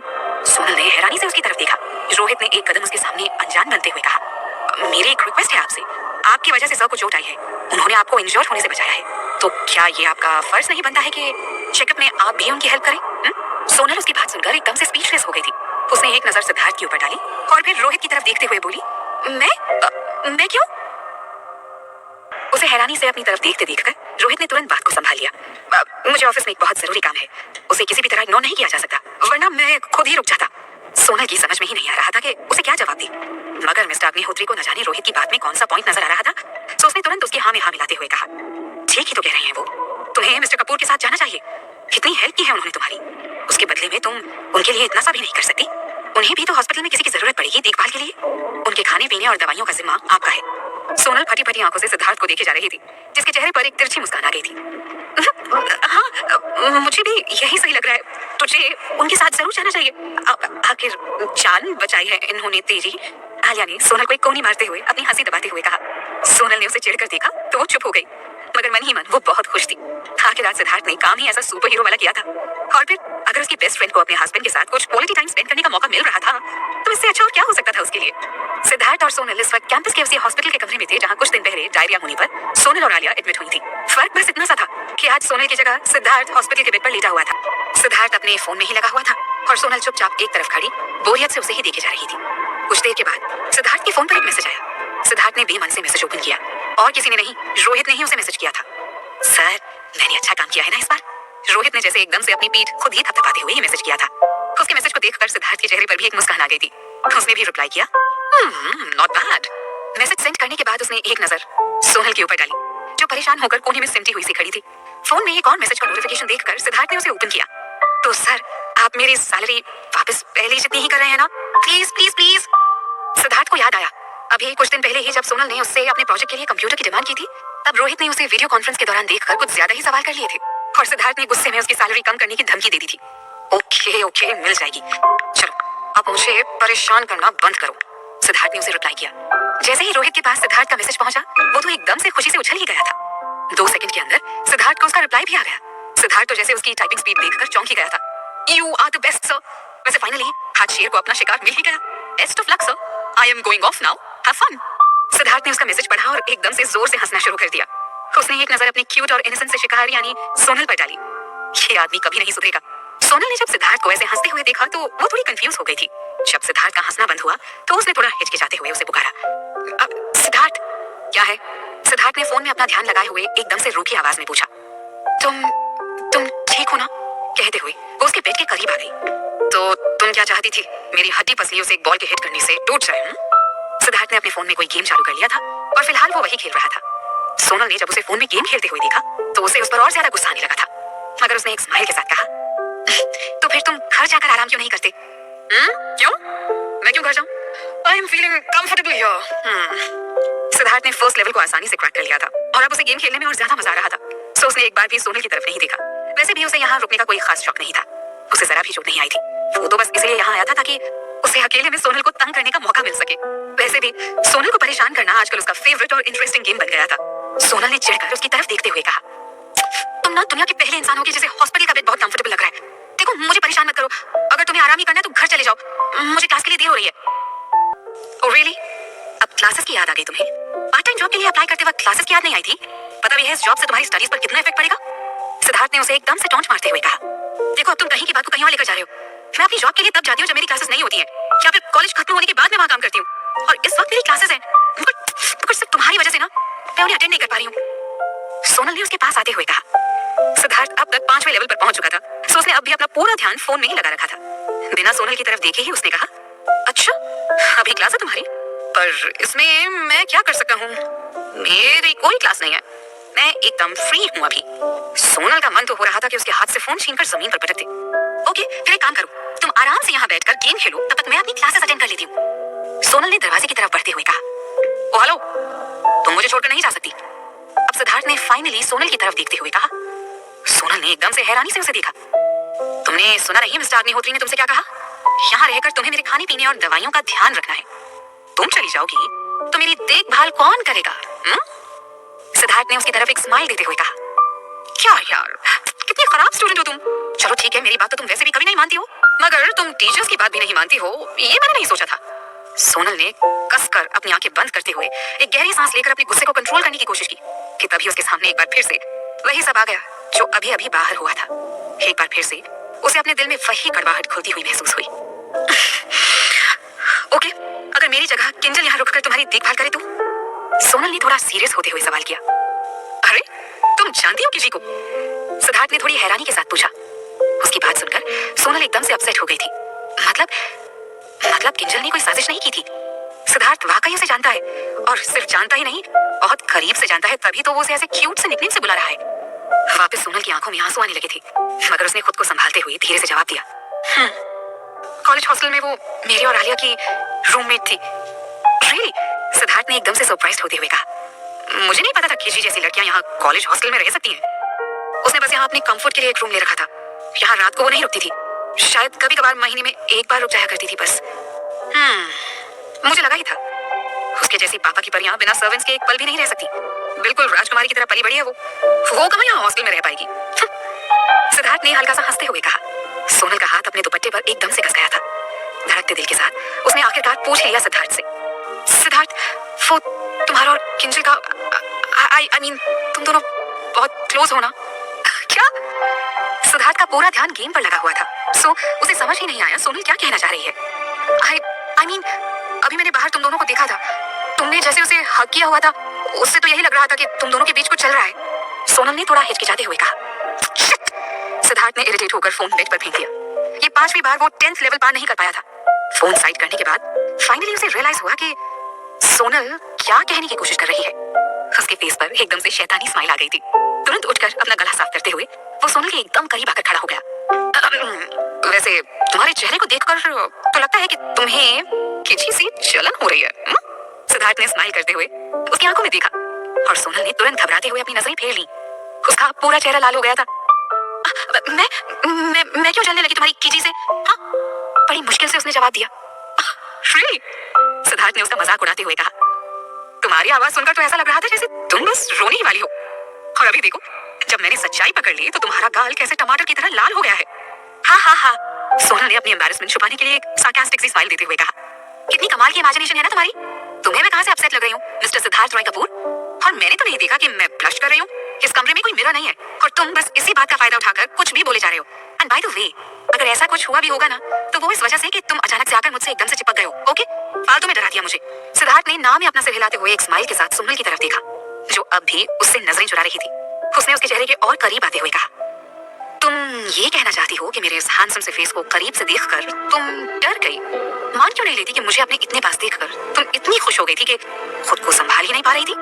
सिद्धार्थ का अपने लुक्स को लेकर कॉन्फिडेंस उतना ही पक्का था जितना अंबुजा सीमेंट से बनी दीवारें होती हैं। सो इस मामले में उसे हराना मुश्किल ही नहीं, नामुमकिन था। सिद्धार्थ, सोनल ने अपने दांत पीसते हुए उसकी तरफ एक स्माइल के साथ देखकर कहा, तुम्हें किसी ने कहा नहीं कि तुम इस दुनिया के सबसे बड़े fraud? I know I am handsome. Siddharth ने हाथ बांधकर वापस बेड पर बैठते हुए आराम से कहा, जी नहीं, तुम इस दुनिया के ना सबसे बड़े सेल्फ सेंटर्ड इंसान हो। इतना भी ओवर कॉन्फिडेंस अच्छी बात नहीं है। सोनल ने मुंह बनाते हुए कहा, वेल, सेल्फ सेंटर्डनेस में क्या बुराई है? दुनिया में हजारों लाखों ऐसे लोग हैं जो हमारी बुराई करते रहते हैं, तो अगर मैं खुद अपनी तारीफ कर लेता हूँ तो उसमें गलत ही क्या है? और फिर मैंने कोई झूठ थोड़ी बोला है। I am really handsome, you know that. Siddharth ने स्माइल करते हुए कहा। सोनल को कोई जवाब न देता देखकर वो उठकर वापस सोनल के एकदम से करीब आ गया। उन दोनों के चेहरों के बीच मुश्किल से 20 सेंटीमीटर का फासला रहा होगा। कुछ देर तक वो एकटक सोनल की तरफ देखता रहा। सिद्धार्थ की नजरों का सामना करते हुए सोनल एकदम से अनकंफर्टेबल होने लगी थी। जैसे जैसे सिद्धार्थ उसके करीब आ रहा था, वो पीछे की तरफ झुकती जा रही थी। सिद्धार्थ ने हल्की सी फूंक मारकर उसके चेहरे पर आए बालों को उड़ाते हुए धीरे से कहा, सोनल मेहता, अब मान भी लो कि तुम्हें जलन हो रही थी। उसकी आवाज सुनकर सोनल अपनी जगह पर एकदम से जम सी गई थी। अपनी बड़ी बड़ी आंखों से वो लगातार सिद्धार्थ की तरफ देखे जा रही थी। बार बार उसके दिमाग में सिद्धार्थ की ये बात हथौड़ी की तरह बज रही थी, सोनल, तुम्हें जलन हो रही है। क्या सच में उसे जलन हो रही थी? आखिर वो दोनों एक दूसरे से प्यार तो करते नहीं है, तो सिद्धार्थ जिसके मर्जी करीब जाए उसे क्यों इस बात से जलन होगी? बचपन में एक बार स्कूल जाते टाइम उसने और आलिया ने गार्डनर की नजर बचाकर कॉलोनी के ही एक संतरे के पेड़ से संतरे तोड़ लिए थे, मगर अनफॉर्चुनेटली वो संतरे कच्चे थे। सो उसका टेस्ट एकदम से खट्टा और कुछ कुछ कसैला था। दोनों का ही मुंह एकदम से कड़वाहट से भर गया था। जब उसने किंजल को सिद्धार्थ की बाहों में देखा था ना, तो उसे कुछ कुछ वैसा ही फील हुआ था जैसा उसे कच्चे संतरे को खाते हुए फील हुआ था। क्या यही फीलिंग जेलसी कहलाती है? सोनल नमन के साथ कई सालों तक रिलेशनशिप में रही थी। इस दौरान ना जाने कितनी लड़कियों के साथ नमन को उसने करीब से देखा था, मगर उसे कभी ऐसी कोई फीलिंग नहीं आई थी। और सिद्धार्थ के साथ रहते हुए तो उसे गिने चुने दिन ही हुए थे, और वो अभी से इतनी पॉसेसिव हो गई कि किसी और लड़की को उसके करीब देखकर उसे जलन भी होने लगी है। आखिर हो क्या गया है तुझे सोनल? काफी देर तक सोनल वैसे ही खड़ी सिद्धार्थ की आंखों में देखती रही। हालांकि सोनल को पता था कि सिद्धार्थ बस उसे परेशान करने के लिए ये सब कह रहा है, मगर फिर भी सिद्धार्थ की नजरों का सामना करते हुए ना वो बहुत अनकंफर्टेबल हो रही थी। मानो उसने उसकी कोई चोरी पकड़ ली हो। Of course I am not jealous. कुछ भी बकवास मत करो हाँ। और वैसे भी मुझे तुमसे क्यों जलन होगी? मैं थोड़ी ना तुमसे प्यार करती हूँ या तुम्हारी गर्लफ्रेंड हूँ। तुम्हें तो बस बहाना चाहिए ना खुद की तारीफ करने का। बिना खुद की तारीफ किए तो खाना हजम ही नहीं होता ना तुम्हारा। कहते हुए सोनल ने एकदम से सिद्धार्थ को धकेल कर खुद से दूर कर दिया। सिद्धार्थ को उसके इस रिएक्शन की जरा सी भी उम्मीद नहीं थी। खुद को संभालने की कोशिश में उसने कुछ पकड़ने की कोशिश की, मगर उसका बैड लक इतना खराब था कि उसके हाथ में बेड का कोई हिस्सा आने की बजाय बेड पर पड़ा ब्लैंकेट आ गया। उसका बैलेंस पूरी तरह बिगड़ गया और वो उसी ब्लैंकेट के साथ बेड से टकराते हुए नीचे जमीन पर गिर गया। एक धम की आवाज से रूम गूंज सा गया। इस आवाज के साथ ही सोनल को ऐसा लगा जैसे ये आवाज उसके दिल के ब्लास्ट होने की थी। घबराहट में उसका दिल सुपर फास्ट स्पीड से धड़कने लगा था। उसने एक बार अपने पतले से छोटे छोटे हाथों की तरफ हैरानी से देखा। क्या वाकई इनमें इतनी स्ट्रेंथ थी कि वो सिद्धार्थ जैसे लंबे चौड़े आदमी को एक धक्के में इतनी बुरी तरह गिरा सके? उसने डरते हुए एक नजर सिद्धार्थ की तरफ डाली। अब उसके और सिद्धार्थ के बीच बस एक पतले से हॉस्पिटल बेड की दूरी थी। जमीन पर गिरने के बाद सिद्धार्थ को चोट तो बहुत तेज लगी थी। उसके पेट में एक तेज दर्द का एहसास हो रहा था, मगर फिर 2 सेकंड के अंदर वो संभल कर उठकर बैठ गया। Damn it! सिद्धार्थ ने गुस्से में जमीन पर एक जोरदार पंच मारा और किसी घायल शेर की तरह सोनल के ऊपर नजर डाली। घबराहट की मारे थूक निकलते हुए सोनल मन ही मन बड़बड़ाई। सोनल बेटा, तू तो आज गई। अब ये सन की सुड्डू तुझे किसी भी तरह नहीं छोड़ने वाला है। सिद्धार्थ ने गुस्से से भरकर सोनल की तरफ देखा। गुस्से में अपने दांत पीसते हुए वो चिल्लाया, ओ डैम! उसकी आवाज सुनकर ही सोनल एकदम से घबराकर 2 कदम पीछे हट गई थी। उसने घबराहट में एक हल्की सी हंसी हंसते हुए कहा, आई एम सॉरी, मेरा ऐसा करने का कोई इरादा नहीं था। पता नहीं कैसे गिर गए तुम अगर ठीक से खड़े नहीं हो पा रहे हो तो इसमें मेरी क्या गलती है? मैं देख रहा हूँ आजकल कुछ ज्यादा ही बोलने लगी हो तुम मेरे सामने। तुम्हें तो मैं छोड़ूंगा नहीं। कहते हुए सिद्धार्थ ने अपना दायां हाथ आगे बढ़ाया, मगर दर्द की एक लकीर उसके चेहरे पर नजर आने लगी थी। अब वहां खड़ी खड़ी क्या कर रही हो इडियट? आओ उठाओ मुझे। सोनल ने एक बार सिद्धार्थ की तरफ देखा और तुरंत ना में अपना सिर हिला दिया। उसका दिमाग थोड़ी खराब था कि वो खुद शैतान के पास चलकर जाएगी। अगर उसने अभी जाकर सिद्धार्थ को उठाया तो ना जाने वो कैसे इस बात का उससे बदला लेगा। लेकिन अगर वो उससे बचकर यहाँ से भाग जाती है तो उसके बचने के कुछ चांसेस तो हैं ही। हाँ, यही सही रहेगा। उसने मन ही मन डिसाइड कर लिया था कि किसी भी हालत में वो सिद्धार्थ के करीब नहीं जाएगी। धीरे धीरे वो पीछे की तरफ खिसकने लगी। उसके मूवमेंट से सिद्धार्थ अनजान नहीं था। वैसे तो उसे बहुत तेज गुस्सा आ रहा था, मगर चेहरे पर एक नकली मुस्कान लाते हुए उसने प्यार से कहा, तुम आ रही हो या नहीं? डोंट वरी, मैं तुम्हें कुछ नहीं करूंगा। सोनल ने घबराते हुए ना में सिर हिला दिया। तुम खुद भी उठ सकती हो, मैं जानती हूँ। मैं नहीं आऊंगी तुम्हारे पास। कहते हुए उसने तेजी से दरवाजा खोला और जितनी तेजी से हो सकता था वहां से बाहर भाग गई। इस स्पीड से अगर वो ओलंपिक्स में दौड़ती ना तो डेफिनेटली गोल्ड मेडल तो लेकर ही आती। मन ही मन वो खुद को हौसला दे रही थी, सोनल और तेज भाग। अगर अभी नहीं भागी तो ये सिद्धार्थ तुझे भागने लायक नहीं छोड़ेगा। भाग! उसे कमरे से बाहर भागते देखकर सिद्धार्थ का गुस्सा सारी लिमिट्स क्रॉस कर चुका था। मुझसे भागकर कहां जाओगी सोनल मेहता? छोड़ूंगा नहीं मैं तुम्हें। बेड के एक छोर को पकड़ते हुए सिद्धार्थ उठकर खड़ा हो गया। उसने अपने हाथ में लिपटे हुए ब्लैंकेट की तरफ देखा और गुस्से में अपना हाथ झटकते हुए जमीन पर फेंक दिया। मगर इतने से उसका गुस्सा कम नहीं हुआ तो उसने सोनल का सारा गुस्सा उस ब्लैंकेट पर निकालते हुए उसे अपने पैरों तले बुरी तरह रौंद दिया। एक गहरी सांस लेते हुए सिद्धार्थ ने अपनी आंखें बंद कर ली। अब उसे पहले से थोड़ा बेटर फील हो रहा था। गिरने से उसकी पीठ में भी थोड़ी चोट आ गई थी। अपनी बॉडी की स्ट्रेचिंग करते हुए उसके मन में अचानक एक ख्याल आया और उसके चेहरे पर एक शैतानी मुस्कुराहट आ गई थी। उसने तुरंत अपना फोन उठाकर मिस्टर अग्निहोत्री का नंबर डायल कर दिया। दूसरी तरफ सोनल भागते हुए सीधे लॉकर रूम में पहुंच गई थी। आलिया उस वक्त वहां से अपनी जरूरी बुक्स और पेपर्स निकाल रही थी। सोनल को अचानक वहां आया देखकर वो एकदम से चौंक गई थी। तुम्हें तो मिस्टर अग्निहोत्री ने कैंपस हॉस्पिटल में रखने को कहा था ना, इतनी जल्दी कैसे आ गई? सिद्धार्थ चला गया क्या? आलिया ने सवालिया नजरों से उसे देखते हुए पूछा। उसका सवाल सुनकर सोनल के चेहरे पर एक बार फिर से घबराहट नजर आने लगी थी, मगर डर के मारे उसने आलिया को भी नहीं बताया कि अभी अभी वो क्या कांड करके आ रही है। कहीं आलिया को उसकी शक्ल देखकर कोई शक ना हो जाए, इसलिए अपनी घबराहट को छुपाने के लिए अपने चेहरे पर एक जबरदस्ती की स्माइल लाते हुए उसने जवाब दिया, वैसे भी वो एकदम ठीक था और फिर तुझे तो पता ही है ना कि वो कितना बिजी रहता है, सो वो चला गया। हाँ। आलिया वापस अपने फैन गर्ल वाले मोड में आ गई थी। पता नहीं सिद्धार्थ को उस नकचड़ी किंजल के साथ यहाँ आने की क्या जरूरत थी। मुझे तो ना सच में उस वक्त उस पर बहुत ज्यादा गुस्सा आ रहा था, मगर फिर जिस तरह धांसू एक्शन दिखाते हुए उसने तुझे बचाया ना, बाय गॉड, मैं तो एकदम से फ्लैट ही हो गई उस पर। ही इज सो हॉट यार। आलिया ने एकदम से एक्साइटेड होकर उछलते हुए कहा। उसके बाद उसने एक झटके से सोनल का हाथ पकड़कर खींचते हुए उसे ठीक वैसे ही अपने गले से लगा लिया जैसे थोड़ी देर पहले सिद्धार्थ ने लगा रखा था। उसने सिद्धार्थ की आवाज की नकल करते हुए उसके कानों के पास आकर धीरे से पूछा, डोंट वरी सोनल, तुम्हारा सिद्धार्थ यहाँ तुम्हें बचाने के लिए आ गया है। मेरे होते हुए तुम्हें कोई चोट नहीं पहुंचा सकता। आलिया ने ये बात कुछ इस अंदाज में कही थी कि सोनल के एकदम से रोंगटे खड़े हो गए थे। अपनी घबराहट पर किसी तरह काबू पाते हुए उसने आलिया को हल्का सा धक्का देते हुए खुद से अलग कर दिया। तुझे आज फिर से दौरे पड़ रहे हैं ना? दवाई नहीं ली ना तूने अपनी? सोनल ने उसे टोंच मारते हुए कहा। आलिया ने चिढ़कर उसके सिर पर एक चपत लगा दी। तेरा ना कुछ नहीं हो सकता। रोमांस का आर भी पता है तुझे?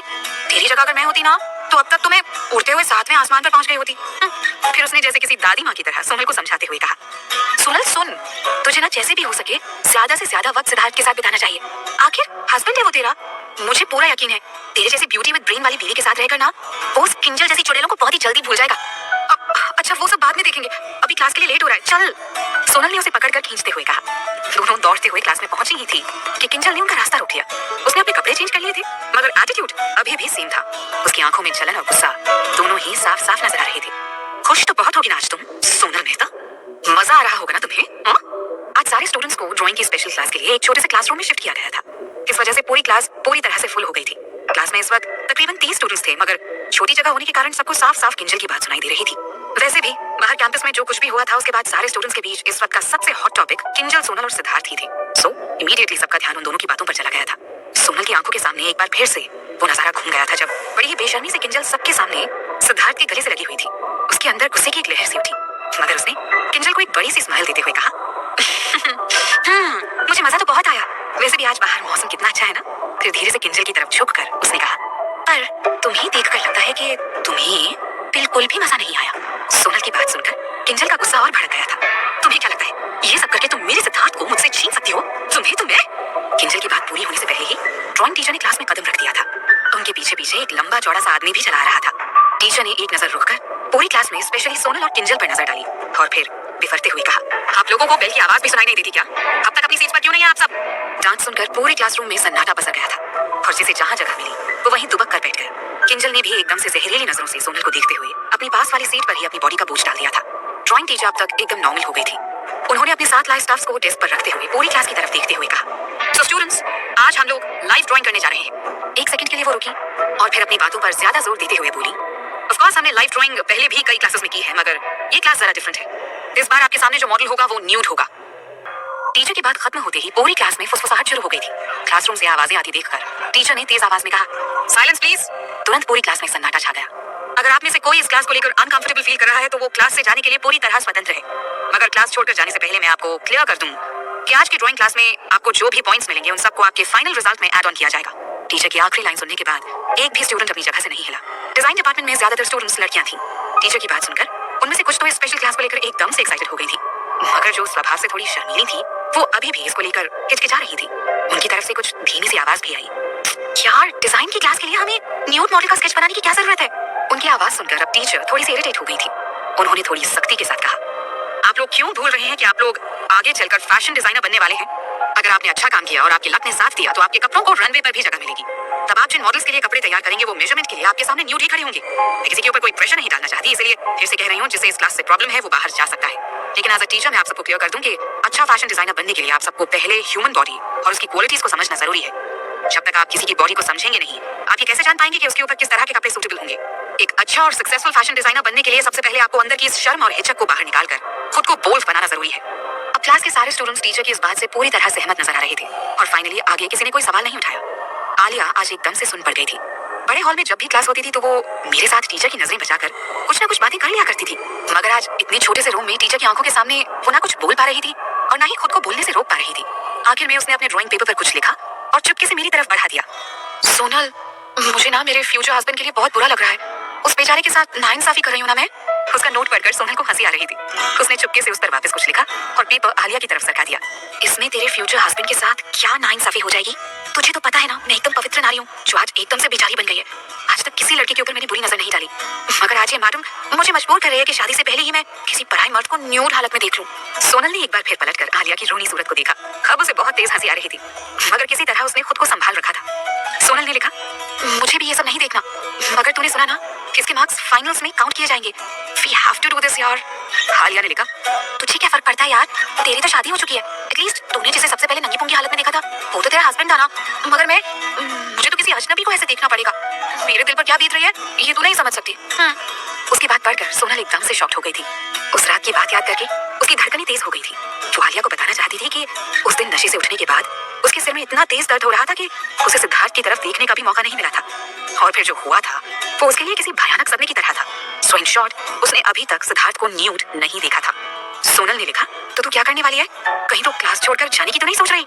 हालिया ने जवाब दिया, क्या बात कर रही है, मुझे फेल होने का कोई शौक नहीं है, जाने देना, वैसे भी इसमें फ्यूचर हस्बैंड का घाटा, मेरा कुछ नहीं जाता, सब उसी की गलती है। कितनी देर लगा रहा है मेरी लाइफ में एंट्री मारने में, ये सब उसी की गलती है कि मैं आज उसकी बजाय किसी और को न्यूड देखने जा रही हूँ। सोनल के चेहरे पर वापस से स्माइल आ गई थी।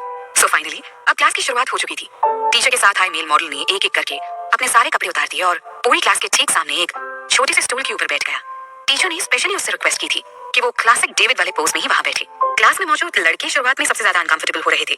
लड़कियों का रिएक्शन मिला जुला सा था, कुछ तो एकदम से एक्साइटेड हो गई थी और कुछ बुरी तरह शर्माकर अपनी नजरें भी ऊपर नहीं कर पा रही थी। आलिया इस वक्त इतना बड़ा सा मुंह फाड़े उस मॉडल को ही देखे जा रही थी। कुछ देर तक उसे इसी तरह देखते रहने के बाद उसने फिर से एक नोट लिखा और उसे सोनल की तरफ बढ़ा दिया। इस वक्त उसका चेहरा एकदम से लाल हो गया था। यार सोनल, इसकी बॉडी कितनी मस्त है ना, उसके एब्स तो देख, पर उसकी वो इतनी छोटी क्यों है? सोनल ने एक बार उसका नोट पढ़ा और चिढ़ते हुए उसे वापस रिप्लाई दिया, तो ये फालतू का सवाल बंद करेगी? मैं अब ड्राइंग स्टार्ट कर रही हूँ, तू भी ड्राइंग पर फोकस कर। कुछ देर तक ड्राइंग करने के बाद सोनल ने एक नजर अपनी ड्राइंग पर डाली और दूसरी नजर सामने बैठे मॉडल पर डाली। अपने बनाए स्केच को देखकर उसे जैसे सदमा सा लग गया था। उसका पूरा चेहरा सफेद पड़ गया था। उस मेल मॉडल की बॉडी का लोअर पार्ट उसकी ड्राइंग बोर्ड से छुप गया था, सो वो क्लियरली उसे देख नहीं पा रही थी। सोनल ने मन ही मन खुद को कोसते हुए कहा, क्या जरूरत थी तुझे सोनल यहाँ इस क्लास में आने की? इससे अच्छा तो उस सन की सुड्डू के साथ हॉस्पिटल रूम में पड़ी रहती। अब यहाँ आकर देख तुझे क्या क्या करना पड़ रहा है। उसे समझ में ही नहीं आ रहा था कि उसका ध्यान कहाँ है। हमेशा इतनी अच्छी ड्राइंग बनाने वाली सोनल ने आज जो बनाया था उस पर उसे खुद यकीन नहीं हो रहा था। उसने सिर तो उस मॉडल का ही बनाया था, मगर बॉडी किसी और की थी। न जाने कैसे ड्राइंग करते टाइम वो सिद्धार्थ को इमेजिन करने लगी थी। उसके दिमाग में सिद्धार्थ की वही इमेज आ रही थी जब उसने कपूर मैंशन में सिद्धार्थ को नहाते हुए देखा था, और जाने अनजाने में उसने वही बॉडी अपने स्केच में भी बना दी थी।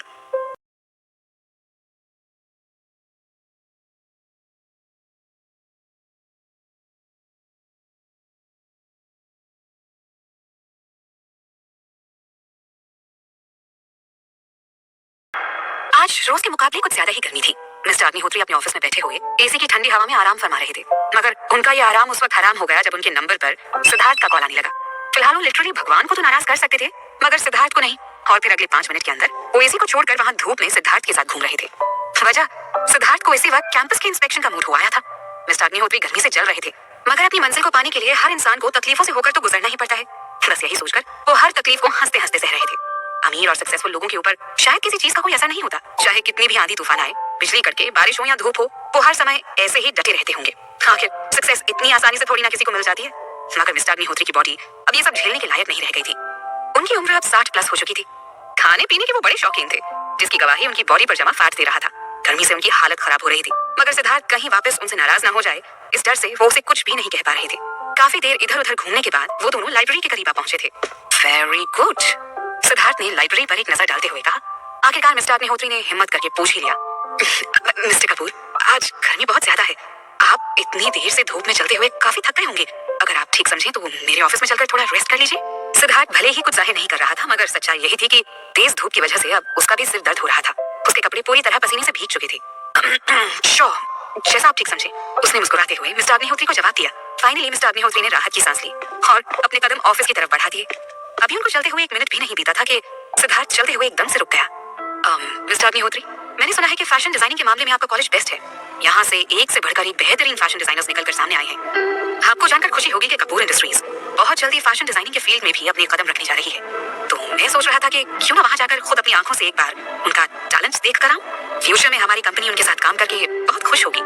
मिस्टर अग्निहोत्री उसकी बात सुनकर ऐसे खुश हो गए थे कि सिद्धार्थ को लग रहा था कि कहीं खुशी के मारे वो वहीं पर एक्सप्लोड ना हो जाए। Please please mister Kapoor please, उन्होंने उसे चलने के लिए रास्ता देते हुए कहा। डिजाइनिंग डिपार्टमेंट के अंदर आकर उन्होंने राहत की सांस ली थी। लगातार धूप और गर्मी में चलते चलते उनकी सांस फूलने लगी थी। ओह गॉड, आज लिटरली इतना दबना पड़ा है मुझे इस यूनिवर्सिटी के लिए कि अब मुझे एज अ रिजल्ट सिर्फ और सिर्फ गोल्ड ही चाहिए। हांफते हुए वो मन ही मन सोच रहे थे, आज जिन सोनल मेहता से मैं मिला था वो भी डिजाइनिंग डिपार्टमेंट में ही है, राइट? सिद्धार्थ ने अचानक से पूछा। हाँ, मिस्टर अग्निहोत्री ने हांफते हुए जवाब दिया। अब कौन सी क्लास में है वो? सिद्धार्थ ने एकदम से बेचैन होते हुए पूछा। क्लास 1। मिस्टर अग्निहोत्री की हालत इस वक्त गर्मी और पसीने की वजह से खराब हो रही थी। उनके अंदर ये सोचने की भी एनर्जी नहीं बची थी कि सिद्धार्थ जैसा रईस आदमी अचानक से एक अदना सी स्टूडेंट के बारे में क्यों पूछ रहा है। उन्होंने सीढ़ियों के पास लगे एक बोर्ड की तरफ इशारा करते हुए कहा, ड्राइंग क्लासेस और लेक्चर क्लासेस को सेपरेट कर दिया गया है, सो मुझे एग्जैक्टली नहीं पता वो कहाँ मिलेगी, मगर टाइम शेड्यूल और रूम्स के बारे में उस बोर्ड पर जरूर लिखा होगा। You can check. सिद्धार्थ ने तुरंत उस बोर्ड के पास पहुंचकर उस पर एक सरसरी सी नजर डाली और पीछे मुड़ते हुए मिस्टर अग्निहोत्री से बोला, let's go to the fourth floor. Mister Agnihotri ने थूक निकलते हुए एक बार सीढ़ियों की तरफ देखा। आज वो छोटी छोटी सीढ़ियां भी जैसे उनको आसमान तक जाने का रास्ता नजर आ रही थी। अपनी आंखें बंद करके एक गहरी सांस लेते हुए उन्होंने कहा, ऑफ कोर्स मिस्टर कपूर, आपके लिए तो मैं कुछ भी कर सकता हूँ। चलिए, कुछ भी करने की जरूरत नहीं है मिस्टर अग्निहोत्री, बस मेरे साथ चलना ही काफी है। सिद्धार्थ ने हंसते हुए कहा और तेजी से सीढ़ियों पर दौड़ता हुआ फोर्थ फ्लोर की तरफ बढ़ गया। कुछ ही पलों के बाद वो उस रूम के बाहर खड़ा था जहां इस वक्त सोनल की क्लास चल रही थी। कॉरिडोर में खड़े होते हुए उसने अपनी कमर सीधी की जो लगातार चलने की वजह से अब दर्द होने लगी थी। क्लासरूम की एक खिड़की वहीं कॉरिडोर में खुलती थी। खिड़की बंद थी मगर उसके शीशे से अंदर का पूरा नजारा सिद्धार्थ साफ साफ देख सकता था। उसने इधर उधर नजर दौड़ाई और उसे सामने की रो में बैठी हुई सोनल नजर आ गई थी। सिद्धार्थ के चेहरे पर एक तिरछी मुस्कान आ गई थी। बहुत मेहनत की है मैंने सोनल मेहता तुम तक पहुंचने के लिए। पता है कितनी कड़ी धूप में चलकर यहाँ तक आया हूँ मैं। Now it's your turn. आज जो तुमने हरकत की है ना उसके लिए माफी तो आज तुम्हें मुझसे मांगनी ही पड़ेगी। अपने ख्यालों में गुम सिद्धार्थ की नजर सोनल पर जरा सी हटी और उसकी नजर उस मॉडल पर पड़ी जो सोनल के ठीक सामने ही स्टूल पर न्यूड होकर बैठा हुआ था। उसे देखकर सिद्धार्थ एकदम से शॉक्ड होकर गिरते गिरते बचा। What the hell is going on in this class? ये सब सीखती रहती है सोनल यहाँ क्लासेस में आकर। अब मेरी समझ में आ रहा है ये लड़की यहाँ क्लास में आने के लिए इतना क्यों परेशान हो रही थी।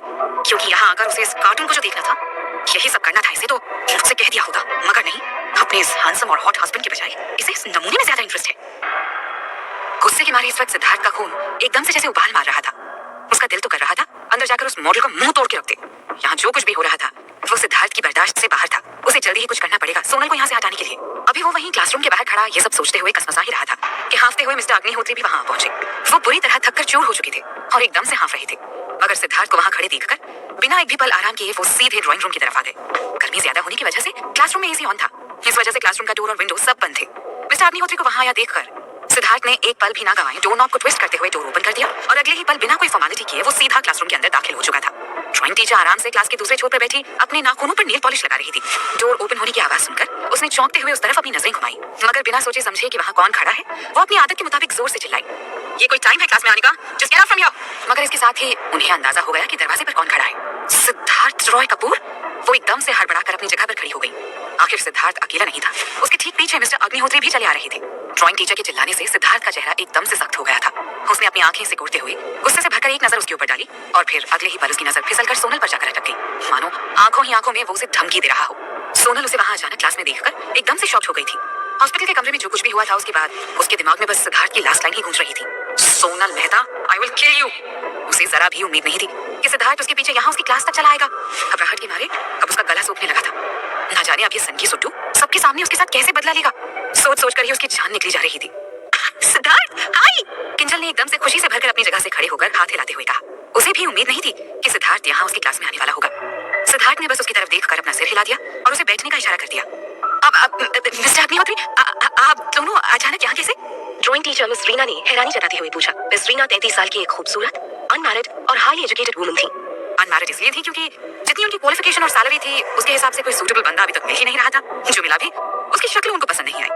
आखिर इतनी खूबसूरत लड़की ऐसे ही किसी बहरे गहरे नत्थु खैरे से थोड़ी ना शादी कर लेगी। इन शॉर्ट उनकी एक्सपेक्टेशंस बहुत हाई थी और वो उनसे किसी भी तरह का समझौता करने को तैयार नहीं थी। अब तो उनकी फैमिली को भी लगने लगा था कि भगवान शायद मिस रीना के स्टैंडर्ड्स पर खरा उतरने वाले लड़के को इस दुनिया में भेजना भूल ही गए थे। बस इसी वजह से वो अभी तक सिंगल थी। मगर इसका ये मतलब बिल्कुल नहीं था कि उन्होंने हार मान ली थी। शहर के सारे रईस फैमिलीज के हैंडसम लड़कों की पूरी लिस्ट उनके पास मौजूद थी और उनमें से एक नाम सिद्धार्थ रॉय कपूर का भी था। सो वो बहुत अच्छी तरह जानती थी कि वो कौन है, मगर वो यहाँ उसकी क्लास में क्या करने आया है। ये सवाल उन्हें परेशान कर रहा था। मिस्टर अग्निहोत्री ने अपने सिर पर आए पसीने को पोंछते हुए अपनी सांसों को नॉर्मल करने की कोशिश की। मिस्टर कपूर हमारे डिजाइन डिपार्टमेंट के स्टूडेंट्स के टैलेंट को अपनी आंखों से देखना चाहते हैं। फ्यूचर में उनकी कंपनी इन स्टूडेंट्स को ब्रेक देना चाहती है। सिद्धार्थ ने उनकी कही बात को कंफर्म करने के लिए स्माइल करते हुए धीरे से अपना सिर हिलाया और ठीक सोनल के सामने जाकर इस तरह बैठ गया कि उसे उस न्यूड मॉडल की जरा सी भी झलक दिखाई न दी। जैसे ही मिस्टर अग्निहोत्री की बात खत्म हुई पूरी क्लासरूम में खुशी से भरी आवाजें आने लगी थी।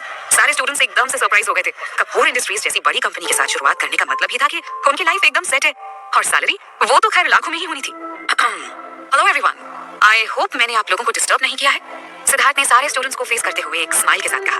मिस रीना तो सिद्धार्थ को अपनी आंखों के सामने देखकर जैसे हवा में उड़ने लगी थी। सिद्धार्थ के बारे में अक्सर लोग कहते थे कि वो बहुत ही एरोगेंट किस्म का इंसान है जिसके साथ डील करना हर किसी की बस की बात नहीं है। उसे भी यही लगा था, मगर आज उसे अपने सामने देखकर जैसे सिद्धार्थ के बारे में उनकी पूरी राय ही बदल गई थी। लोगों का तो काम ही है अमीर लोगों के बारे में उल्टी सीधी अफवाह फैलाना। सिद्धार्थ तो कितना हम्बल है, कितनी पोलाइटली सबसे बात कर रहा है और जितना उन्होंने सोचा था उससे कहीं ज्यादा हैंडसम भी है।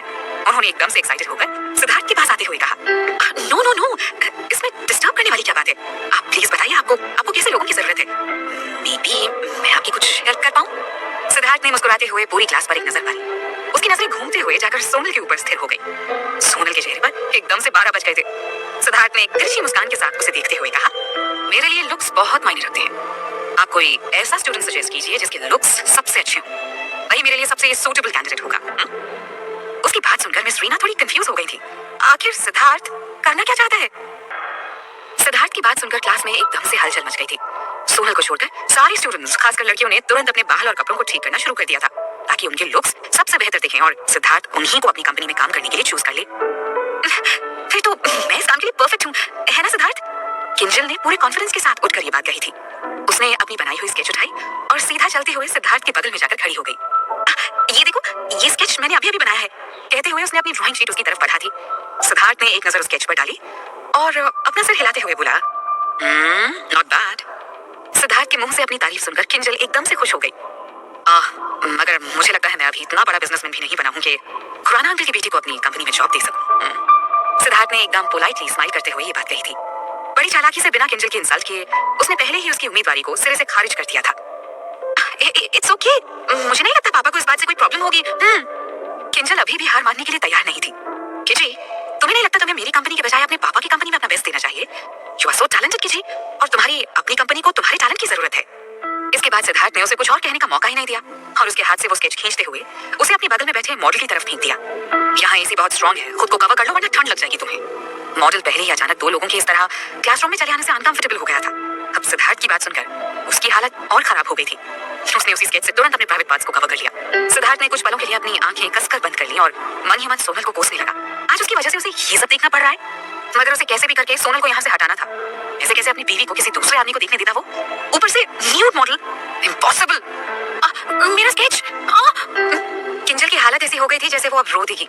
वो कोई ऑर्डिनरी स्केच तो था नहीं, आखिर इसके मार्क्स उसके फाइनल रिजल्ट में ऐड होने वाले थे। मगर फिलहाल वो उस मॉडल की इज्जत बचाने के काम आ रहा था। वो चाहकर भी ऐसी जगह पर रखा अपना स्केच उठा नहीं सकती थी। सिद्धार्थ ने किंजल को पूरी तरह इग्नोर कर दिया और उठकर चलते हुए क्लासरूम में घूमने लगा। कुछ देर इधर उधर नजर डालने के बाद वो सोनल के ड्राइंग बोर्ड के सामने जाकर रुक गया। सिद्धार्थ को अपने सामने खड़ा देखकर सोनल की वैसे ही हालत खराब हो रही थी। सिद्धार्थ मुस्कुराते हुए उसकी ड्राइंग की तरफ झुक गया। ये स्टूडेंट, जो मुझे चाहिए था वो सब क्वालिटीज मुझे इस स्टूडेंट में नजर आ रही हैं। सिद्धार्थ की बात सुनकर इमीडिएटली क्लास में मौजूद हर एक शख्स की नजर सोनल के ऊपर जाकर ठहर गई। ज्यादातर स्टूडेंट्स की नजरों में जलन और गुस्सा झलक रहा था, मगर सोनल डर के मारे थर थर कांपने लगी थी। न जाने अब सिद्धार्थ उसके साथ कैसा बदला लेने वाला है, ये सोचकर ही उसका गला सूख गया था। मिस रीना ने तुरंत उन दोनों के पास आते हुए कहा, आपने एकदम सही स्टूडेंट को चुना है मिस्टर कपूर। सोनल मेहता हमारे बेस्ट स्टूडेंट्स में से एक है। स्टडी में तो वो सबसे आगे है ही, साथ ही इनका बिहेवियर भी हमेशा से ही सबके साथ फ्रेंडली रहा है। आप इनकी ड्राइंग देखिए, हाँ, आपको खुद ही यकीन हो जाएगा। कहते हुए मिस रीना ने सोनल की ड्राइंग बोर्ड की तरफ इशारा किया, मगर ये सुनते ही सोनल की आंखें डर के मारे एकदम से फैल गईं।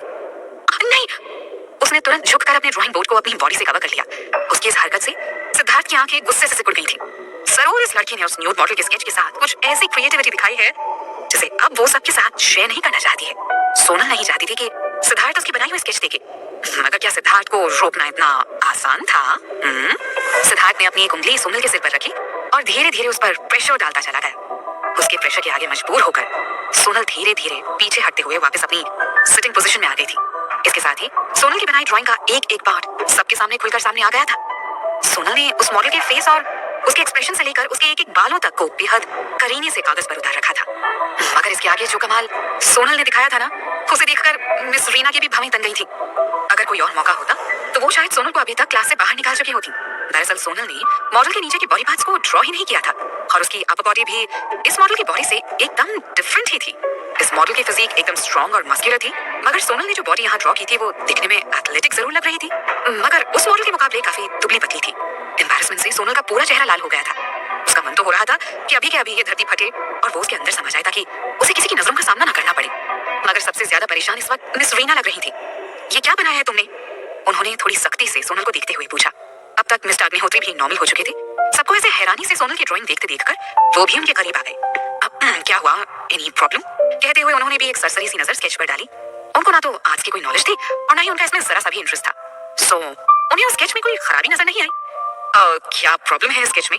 मुझे तो ये स्केच अच्छी लग रही है। किंजल अभी तक मन ही मन भुनभुना रही थी। उसकी पहले वाली ड्राइंग बर्बाद हो चुकी थी, सो मजबूरी में अब वो ये नई ड्राइंग कर रही थी। जब उसने सुना कि सिद्धार्थ ने सोनल को अपने काम के लिए चुन लिया है तो वो खुद को कंट्रोल नहीं कर पाई। झल्लाहट में वो लगभग दौड़ती हुई उन दोनों के पास जा खड़ी हुई, मगर सोनल के स्केच को देखते ही उसकी हंसी छूट गई। सिद्धार्थ, सचमुच क्या तुम ऐसी लड़की को मौका देना चाहते हो जिसे एक सिंपल सा स्केच भी ठीक से बनाना नहीं आता है? सिद्धार्थ ने जब गौर से उस स्केच को देखा तो उसे वो फिगर कुछ जाना पहचाना सा लगा। जाना पहचाना नहीं, ये उसकी खुद की बॉडी का स्केच था। उसने एक नजर सोनल पर डाली जो सिर नीचे किए सहमी हुई सी बैठी थी। ये इतना भी बुरा नहीं है। इनफैक्ट इस लड़की ने जो बनाया है वो बाकी सारे स्टूडेंट्स के स्केच से कहीं ज्यादा अलग है। इसने ड्राइंग तो किसी और की बनाई है मगर इसके ख्यालों में शायद कोई और ही था। दैट मींस ये लीग से हटकर सोचती है। इनकी इमेजिनरी पावर किसी दायरे तक सीमित नहीं है बल्कि उससे कहीं आगे है। एंड आई थिंक एक अच्छा डिजाइनर बनने के लिए इस टैलेंट का होना बहुत जरूरी है। हालांकि क्लासरूम में मौजूद ज्यादातर लोग इस बात से इत्तेफाक नहीं रखते थे, लेकिन इतना बड़ा बिजनेसमैन अगर ये बात कह रहा है तो सही ही कह रहा होगा। ये सोच सब पर हावी हो गई। किंजल शुरू से ही इस बात से सोनल से चिढ़ रही थी कि वो उससे कहीं ज्यादा खूबसूरत और टैलेंटेड है, मगर अभी अभी उसकी आंखों के सामने जो हुआ था उसे एक्सेप्ट करने के लिए वो हरगिज तैयार नहीं थी। तुम गलत समझ रहे हो सिद्धार्थ, ये उसकी कोई इमेजिनरी पावर नहीं है। उसने ऐसा स्केच इसलिए बनाया है क्योंकि उसको स्केच बनाना आता ही नहीं है। किंजल ने एकदम से सिद्धार्थ को चुनौती देते हुए कहा। सिद्धार्थ के चेहरे पर एक बड़ी सी स्माइल आ गई। उसने सोनल की तरफ देखते हुए पूछा, क्या ये सच कह रही है? सोनल के लिए इस वक्त तो आगे गन और पीछे रॉकेट लॉन्चर वाली सिचुएशन हो गई थी। दोनों तरफ से निशाना उसे ही बनना था। अगर वो किंजल की बात को सही ठहरा दी थी तो इसका मतलब था साफ साफ इस बात को एक्सेप्ट कर लेना कि वो ड्राइंग नहीं जानती है। इसके बाद मिस रीना शायद उसे आज की क्लास के लिए 0 पॉइंट्स रिवॉर्ड में दी थी, लेकिन अगर वो किंजल की बात को गलत साबित करती तो अपनी इस नामुराद ड्राइंग को सही साबित करने के लिए उसके पास कोई लॉजिक नहीं था। आलिया जो अब तक सब कुछ चुपचाप देख और सुन रही थी, उससे और बर्दाश्त नहीं हुआ। उसने गुस्से में खड़े होते हुए किंजल से कहा, सोनल इस क्लास में मौजूद हर स्टूडेंट से बेहतर स्केच बना सकती है। तुमने सुना नहीं मिस्टर कपूर ने क्या कहा? सोनल चीजों को डिफरेंट तरीके से देखती है। उसकी इमेजिनेशन पावर हम सबसे कहीं ज्यादा अच्छी है। मुझे लग ही रहा था कि तुम अब तक चुप कैसे हो सोनल की चमची। किंजल ने भी गुस्से में आलिया को देखते हुए कहा। मिस्टर अग्निहोत्री ने देखा कि अब वहाँ कैट फाइट बस शुरू ही होने वाली है। सिद्धार्थ इन सबका गवाह ना बन जाए, इस डर से तुरंत आगे बढ़कर उन दोनों के बीच में आते हुए वो बोली, साइलेंस, चुप हो जाइए आप सब। पूरे क्लासरूम में सन्नाटा छा गया, मगर किंजल किसी भी तरह से सोनल की जीत के लिए तैयार नहीं थी। इरिटेट होकर उसने मिस्टर अग्निहोत्री की तरफ देखते हुए कहा, सर आप खुद ही देख लीजिए इस लड़की ने क्या बनाया है, वो कैसे सिलेक्ट हो सकती है? मगर मिस्टर अग्निहोत्री ने अपने हाथ हवा में लहराते हुए उसे चुप हो जाने के लिए इशारा किया। इसमें इतना बहस करने वाली कोई बात नहीं है। मिस सोनल मेहता हमेशा से ही हमारे कैंपस की बेस्ट स्टूडेंट रही है। आपने उनके बारे में जो कुछ भी कहा है वो पूरा सच नहीं है, मगर इसका सोल्यूशन है मेरे पास। मिस मेहता, आप दूसरी ड्राइंग क्यों नहीं बना देती? मिस्टर अग्निहोत्री ने सोनल की तरफ मुड़ते हुए कहा, यही सही रहेगा। सिद्धार्थ ने भी उनकी हाँ में हाँ मिलाते हुए कहा। मगर मेल मॉडल जो अब तक चुपचाप बैठा सारा तमाशा देख रहा था, उसे मिस्टर अग्निहोत्री की बात कुछ खास पसंद नहीं आई थी। मुझसे बस एक ही क्लास के लिए बात की गई थी। इस क्लास का टाइम अब ओवर हो चुका है, सो अगर आपको दोबारा मेरी ड्राइंग बनवानी है तो मुझे इस काम के लिए एक्स्ट्रा पैसे चाहिए होंगे। मिस रीना के चेहरे पर शिकन उभर आई थी, मगर इस वक्त उन्हें उस मेल मॉडल से ज्यादा चिंता सिद्धार्थ की थी, सो उन्होंने उसे पूरी तरह से इग्नोर कर दिया। अब मिस्टर कपूर, आप चाहें तो एक नजर बाकी के स्टूडेंट्स के स्केचेस पर भी डाल सकते हैं। We have a lot of talented students.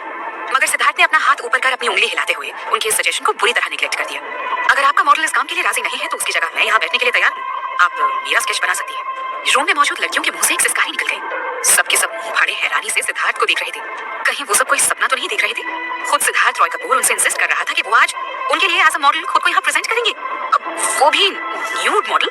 Class में मौजूद सारे स्टूडेंट्स अब कुछ अजीब नजरों से सोनल की तरफ भी देखने लगे थे। सिद्धार्थ ने उन सबको रिजेक्ट कर दिया था इस बात को भूलकर। अब वो सोनल से इस बात पर खफा थे कि आखिर सिद्धार्थ रॉय कपूर जैसा अमीर और सक्सेसफुल आदमी सोनल पर क्यों इतना मेहरबान है। सिद्धार्थ की बात सुनकर सोनल भी एकदम से शॉक्ड होकर मुंह फाड़े उसकी तरफ देख रही थी।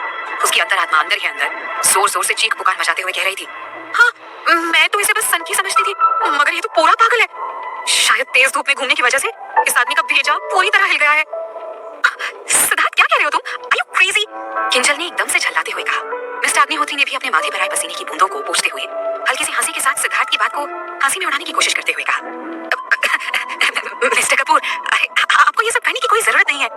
सचमुच हमारी यूनिवर्सिटी के लिए ये बहुत फख्र की बात है कि आपने हमारी किसी स्टूडेंट पर इतना ट्रस्ट किया है, मगर आपको न्यूड मॉडल बनने की कोई जरूरत नहीं है मिस्टर कपूर। हाँ, सिद्धार्थ ने अपनी तरफ उड़ती हर नजर को शांति से एक मुस्कुराहट के साथ देखा और फिर बोला, मिस्टर अग्निहोत्री आप मुझे गलत समझ रहे हैं। मैं यहाँ कोई न्यूड मॉडल बनने की बात नहीं कर रहा हूँ। मैं तो बस एक सिंपल स्केच बनाने की बात कर रहा हूँ, ताकि जिन लोगों को भी मिस मेहता के टैलेंट पर शक है उनका शक पूरी तरह दूर हो जाए। मैं अब खुद भी इस बात की तसल्ली कर लेना चाहता हूँ कि मैंने किसी गलत इंसान को चूज नहीं किया है। ओके। मिस्टर अग्निहोत्री ने एम्बैरेस्ड होते हुए कहा। मन ही मन वो खुद को अपनी इस बात के लिए गालियां दे रहे थे। उन्होंने सोच भी कैसे लिया कि आखिर सिद्धार्थ जैसा आदमी यहाँ पूरी क्लास के सामने अपने कपड़े उतार सकता है, और फिर उनको आखिर जरूरत क्या थी ऐसा आइडिया देने की। इसके शायद अगर उन्होंने किंजल को उसी समय डांट कर चुप करवा दिया होता तो अभी इतना सब करने की नौबत नहीं आई होती। अब कौन जानता है सोनल अपनी नेक्स्ट ड्राइंग कैसी बनाएगी। बेसिकली ये सजेशन देकर उन्होंने अपने पैर पर कुल्हाड़ी नहीं मारी थी, बल्कि खुद कुल्हाड़ी पर जाकर अपना पैर मार दिया था। उन्हें जरा सी भी उम्मीद नहीं थी कि सिद्धार्थ उनकी कही बातों को इतना सीरियसली ले लेगा। सोनल अब फाइनली इस सदमे से बाहर आ गई थी। उसने तुरंत नाम में अपनी गर्दन हिलाते हुए कहा, मगर मुझे इनकी स्केच नहीं बनानी है। सिद्धार्थ ने दांत पीसते हुए उसे एक स्माइल दी। मतलब साफ था, वो क्लियरली उससे कह रहा था, तुम्हें क्या लगता है इस तरह मुझे मना करके तुम बच जाओगी? अब इस क्लासरूम में बहुत सारे लोग हैं, इतनी भीड़ के बीच इनके मूड और इनकी ड्राइंग दोनों पर ही नेगेटिव इम्पैक्ट पड़ेगा। अगर आपको कोई एतराज ना हो तो मैं इन्हें लेकर कैंपस की किसी शांत जगह पर जाना चाहूंगा जहां ये आराम से अपना काम कर सके। सिद्धार्थ ने मिस्टर अग्निहोत्री से रिक्वेस्ट करते हुए कहा। ना जाने क्यों मिस्टर अग्निहोत्री को आज सोनल के टैलेंट पर जरा सा भी भरोसा नहीं रह गया था। उन्हें अपना ड्रीम प्रोजेक्ट अपनी लाइब्रेरी अब खटाई में पड़ती नजर आ रही थी। सोनल ने एक आखिरी कोशिश करते हुए पूछा, मिस्टर कपूर अगर आप चाहें तो मिस मेहता के लिए मैं मॉडल बनने के लिए फॉर्मेलिटी पूरी कर देता हूँ। मगर सिद्धार्थ ने ना में अपनी गर्दन हिलाते हुए कहा, no thanks, I will manage. फिर उसने तुरंत सोनल की तरफ मुड़ते हुए कहा, please come with me. Kundan Lal Mehta इस वक्त मेहता निवास के बड़े से लिविंग रूम में एक सोफे पर बैठा कुछ सोच रहा था। नलिनी बड़ी देर से उसे चुपचाप देखी ही जा रही थी। पिछले आधे घंटे से वो एक के बाद एक लगातार सिगरेट पिए जा रहा था। अब जब उसने छठी सिगरेट जलाने के लिए अपना लाइटर निकाला तो नलिनी ने उसे परेशान होकर रोकते हुए कहा, बस भी कीजिए, आप इतनी ज्यादा स्मोकिंग करेंगे तो आपकी तबीयत खराब हो जाएगी। उसी वक्त पायल ने भी घर के अंदर कदम रखा। उसे आता देखकर नलिनी को कुछ राहत महसूस हुई। पायल बेटा, अब तू ही समझा अपने पापा को, मैं तो समझा समझा के थक चुकी हूँ। नलिनी ने परेशान होते हुए कहा, ओहो पापा बस भी कीजिए ना, आप कब तक उसी बात को लेकर परेशान होते रहेंगे। ऐसे भी उस यूजलेस प्रॉपर्टी के हाथ से निकल जाने से कोई खास फर्क नहीं पड़ने वाला है। हम लोग इससे भी बढ़िया और अच्छी प्रॉपर्टी खरीद लेंगे पापा। पायल ने आकर कुंदन के करीब बैठते हुए कहा, यूजलेस? तुम्हें पता भी है वो प्रॉपर्टी कितनी इंपॉर्टेंट थी हमारे लिए? कुंदन ने एकदम से बिगड़ते हुए कहा। उसके गुस्से को देखकर पायल और नलिनी दोनों ही सहम गए थे। मगर फिर नलिनी ने उसकी बाह को हल्के से पंच करते हुए कहा, ओहो आप दोनों आपस में क्यों लड़ रहे हैं? ये सब उस सोनल का किया धरा है। घर से बाहर निकाल दिया उसे हमने, मगर फिर भी हमारे खिलाफ साजिशें करनी नहीं छोड़ी उसने। नलिनी ने एकदम से कड़वाहट से भरकर कहा, मॉम अब इसमें सोनल ने क्या किया होगा? I mean, वो कर ही क्या सकती है? पायल ने एकदम से कंफ्यूज होते हुए पूछा, तुम्हें पता भी है क्यों तुम्हारे पापा और नमन मिलकर वो प्रॉपर्टी अपने नाम नहीं करवा सके? तुम्हारे पापा ने अपने लोगों से पता करवाया है। जानना नहीं चाहोगी क्यों मिस्टर रॉय ने वो प्रॉपर्टी हमें नहीं दी? नलिनी ने पायल की तरफ देखकर पूछा। पायल ने सवालिया नजरें नलिनी के ऊपर डाली। जिस रोज मिस्टर रॉय ने सिद्धार्थ के साथ उस प्रॉपर्टी की डीलिंग की ना, उससे एक रात पहले वो 2 टके की लड़की पूरी रात मिस्टर रॉय के साथ उनके होटल रूम में मौजूद थी और उसके अगले ही दिन उन्होंने वो प्रॉपर्टी सिद्धार्थ के नाम कर दी। नलिनी ने एकदम से नफरत से भरकर कहा, क्या? पायल को अपने कानों पर यकीन नहीं हुआ। हैरानी से आंखें फाड़े वो नलिनी और कुंदन की तरफ देख रही थी। आपके कहने का मतलब है सोनल ने सिर्फ एक प्रॉपर्टी के लिए मिस्टर रॉय को सड्यूस किया? सही समझी। हम सभी बेवकूफ थे जो उसे इतनी सीधी सीधी लड़की समझते थे। अब पता चला क्या चालू चीज है वो। नलिनी ने गुस्से से दांत पीसते हुए कहा, उस रात जब हमने उसे मिस्टर सबरवाल के कमरे में भेजा था तब तो जानबूझकर वो उनके पास नहीं गई थी, और अब सिर्फ उस छोटे से जमीन के टुकड़े के लिए वो बेशरम लड़की इतनी नीचे गिर गई है कि मिस्टर रॉय के साथ रात बिताने में उसे जरा सी भी शर्म नहीं आई। बेसिकली इसका मकसद सिर्फ और सिर्फ हमें तबाह करना है। कुंदन लाल मेहता अब तक इन दोनों की बातें सुनकर एकदम तंग आ गया था।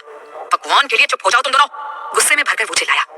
मगर यही सच है, नलिनी ने एकदम से जिद भरी आवाज में कहा। Calm down, Dad.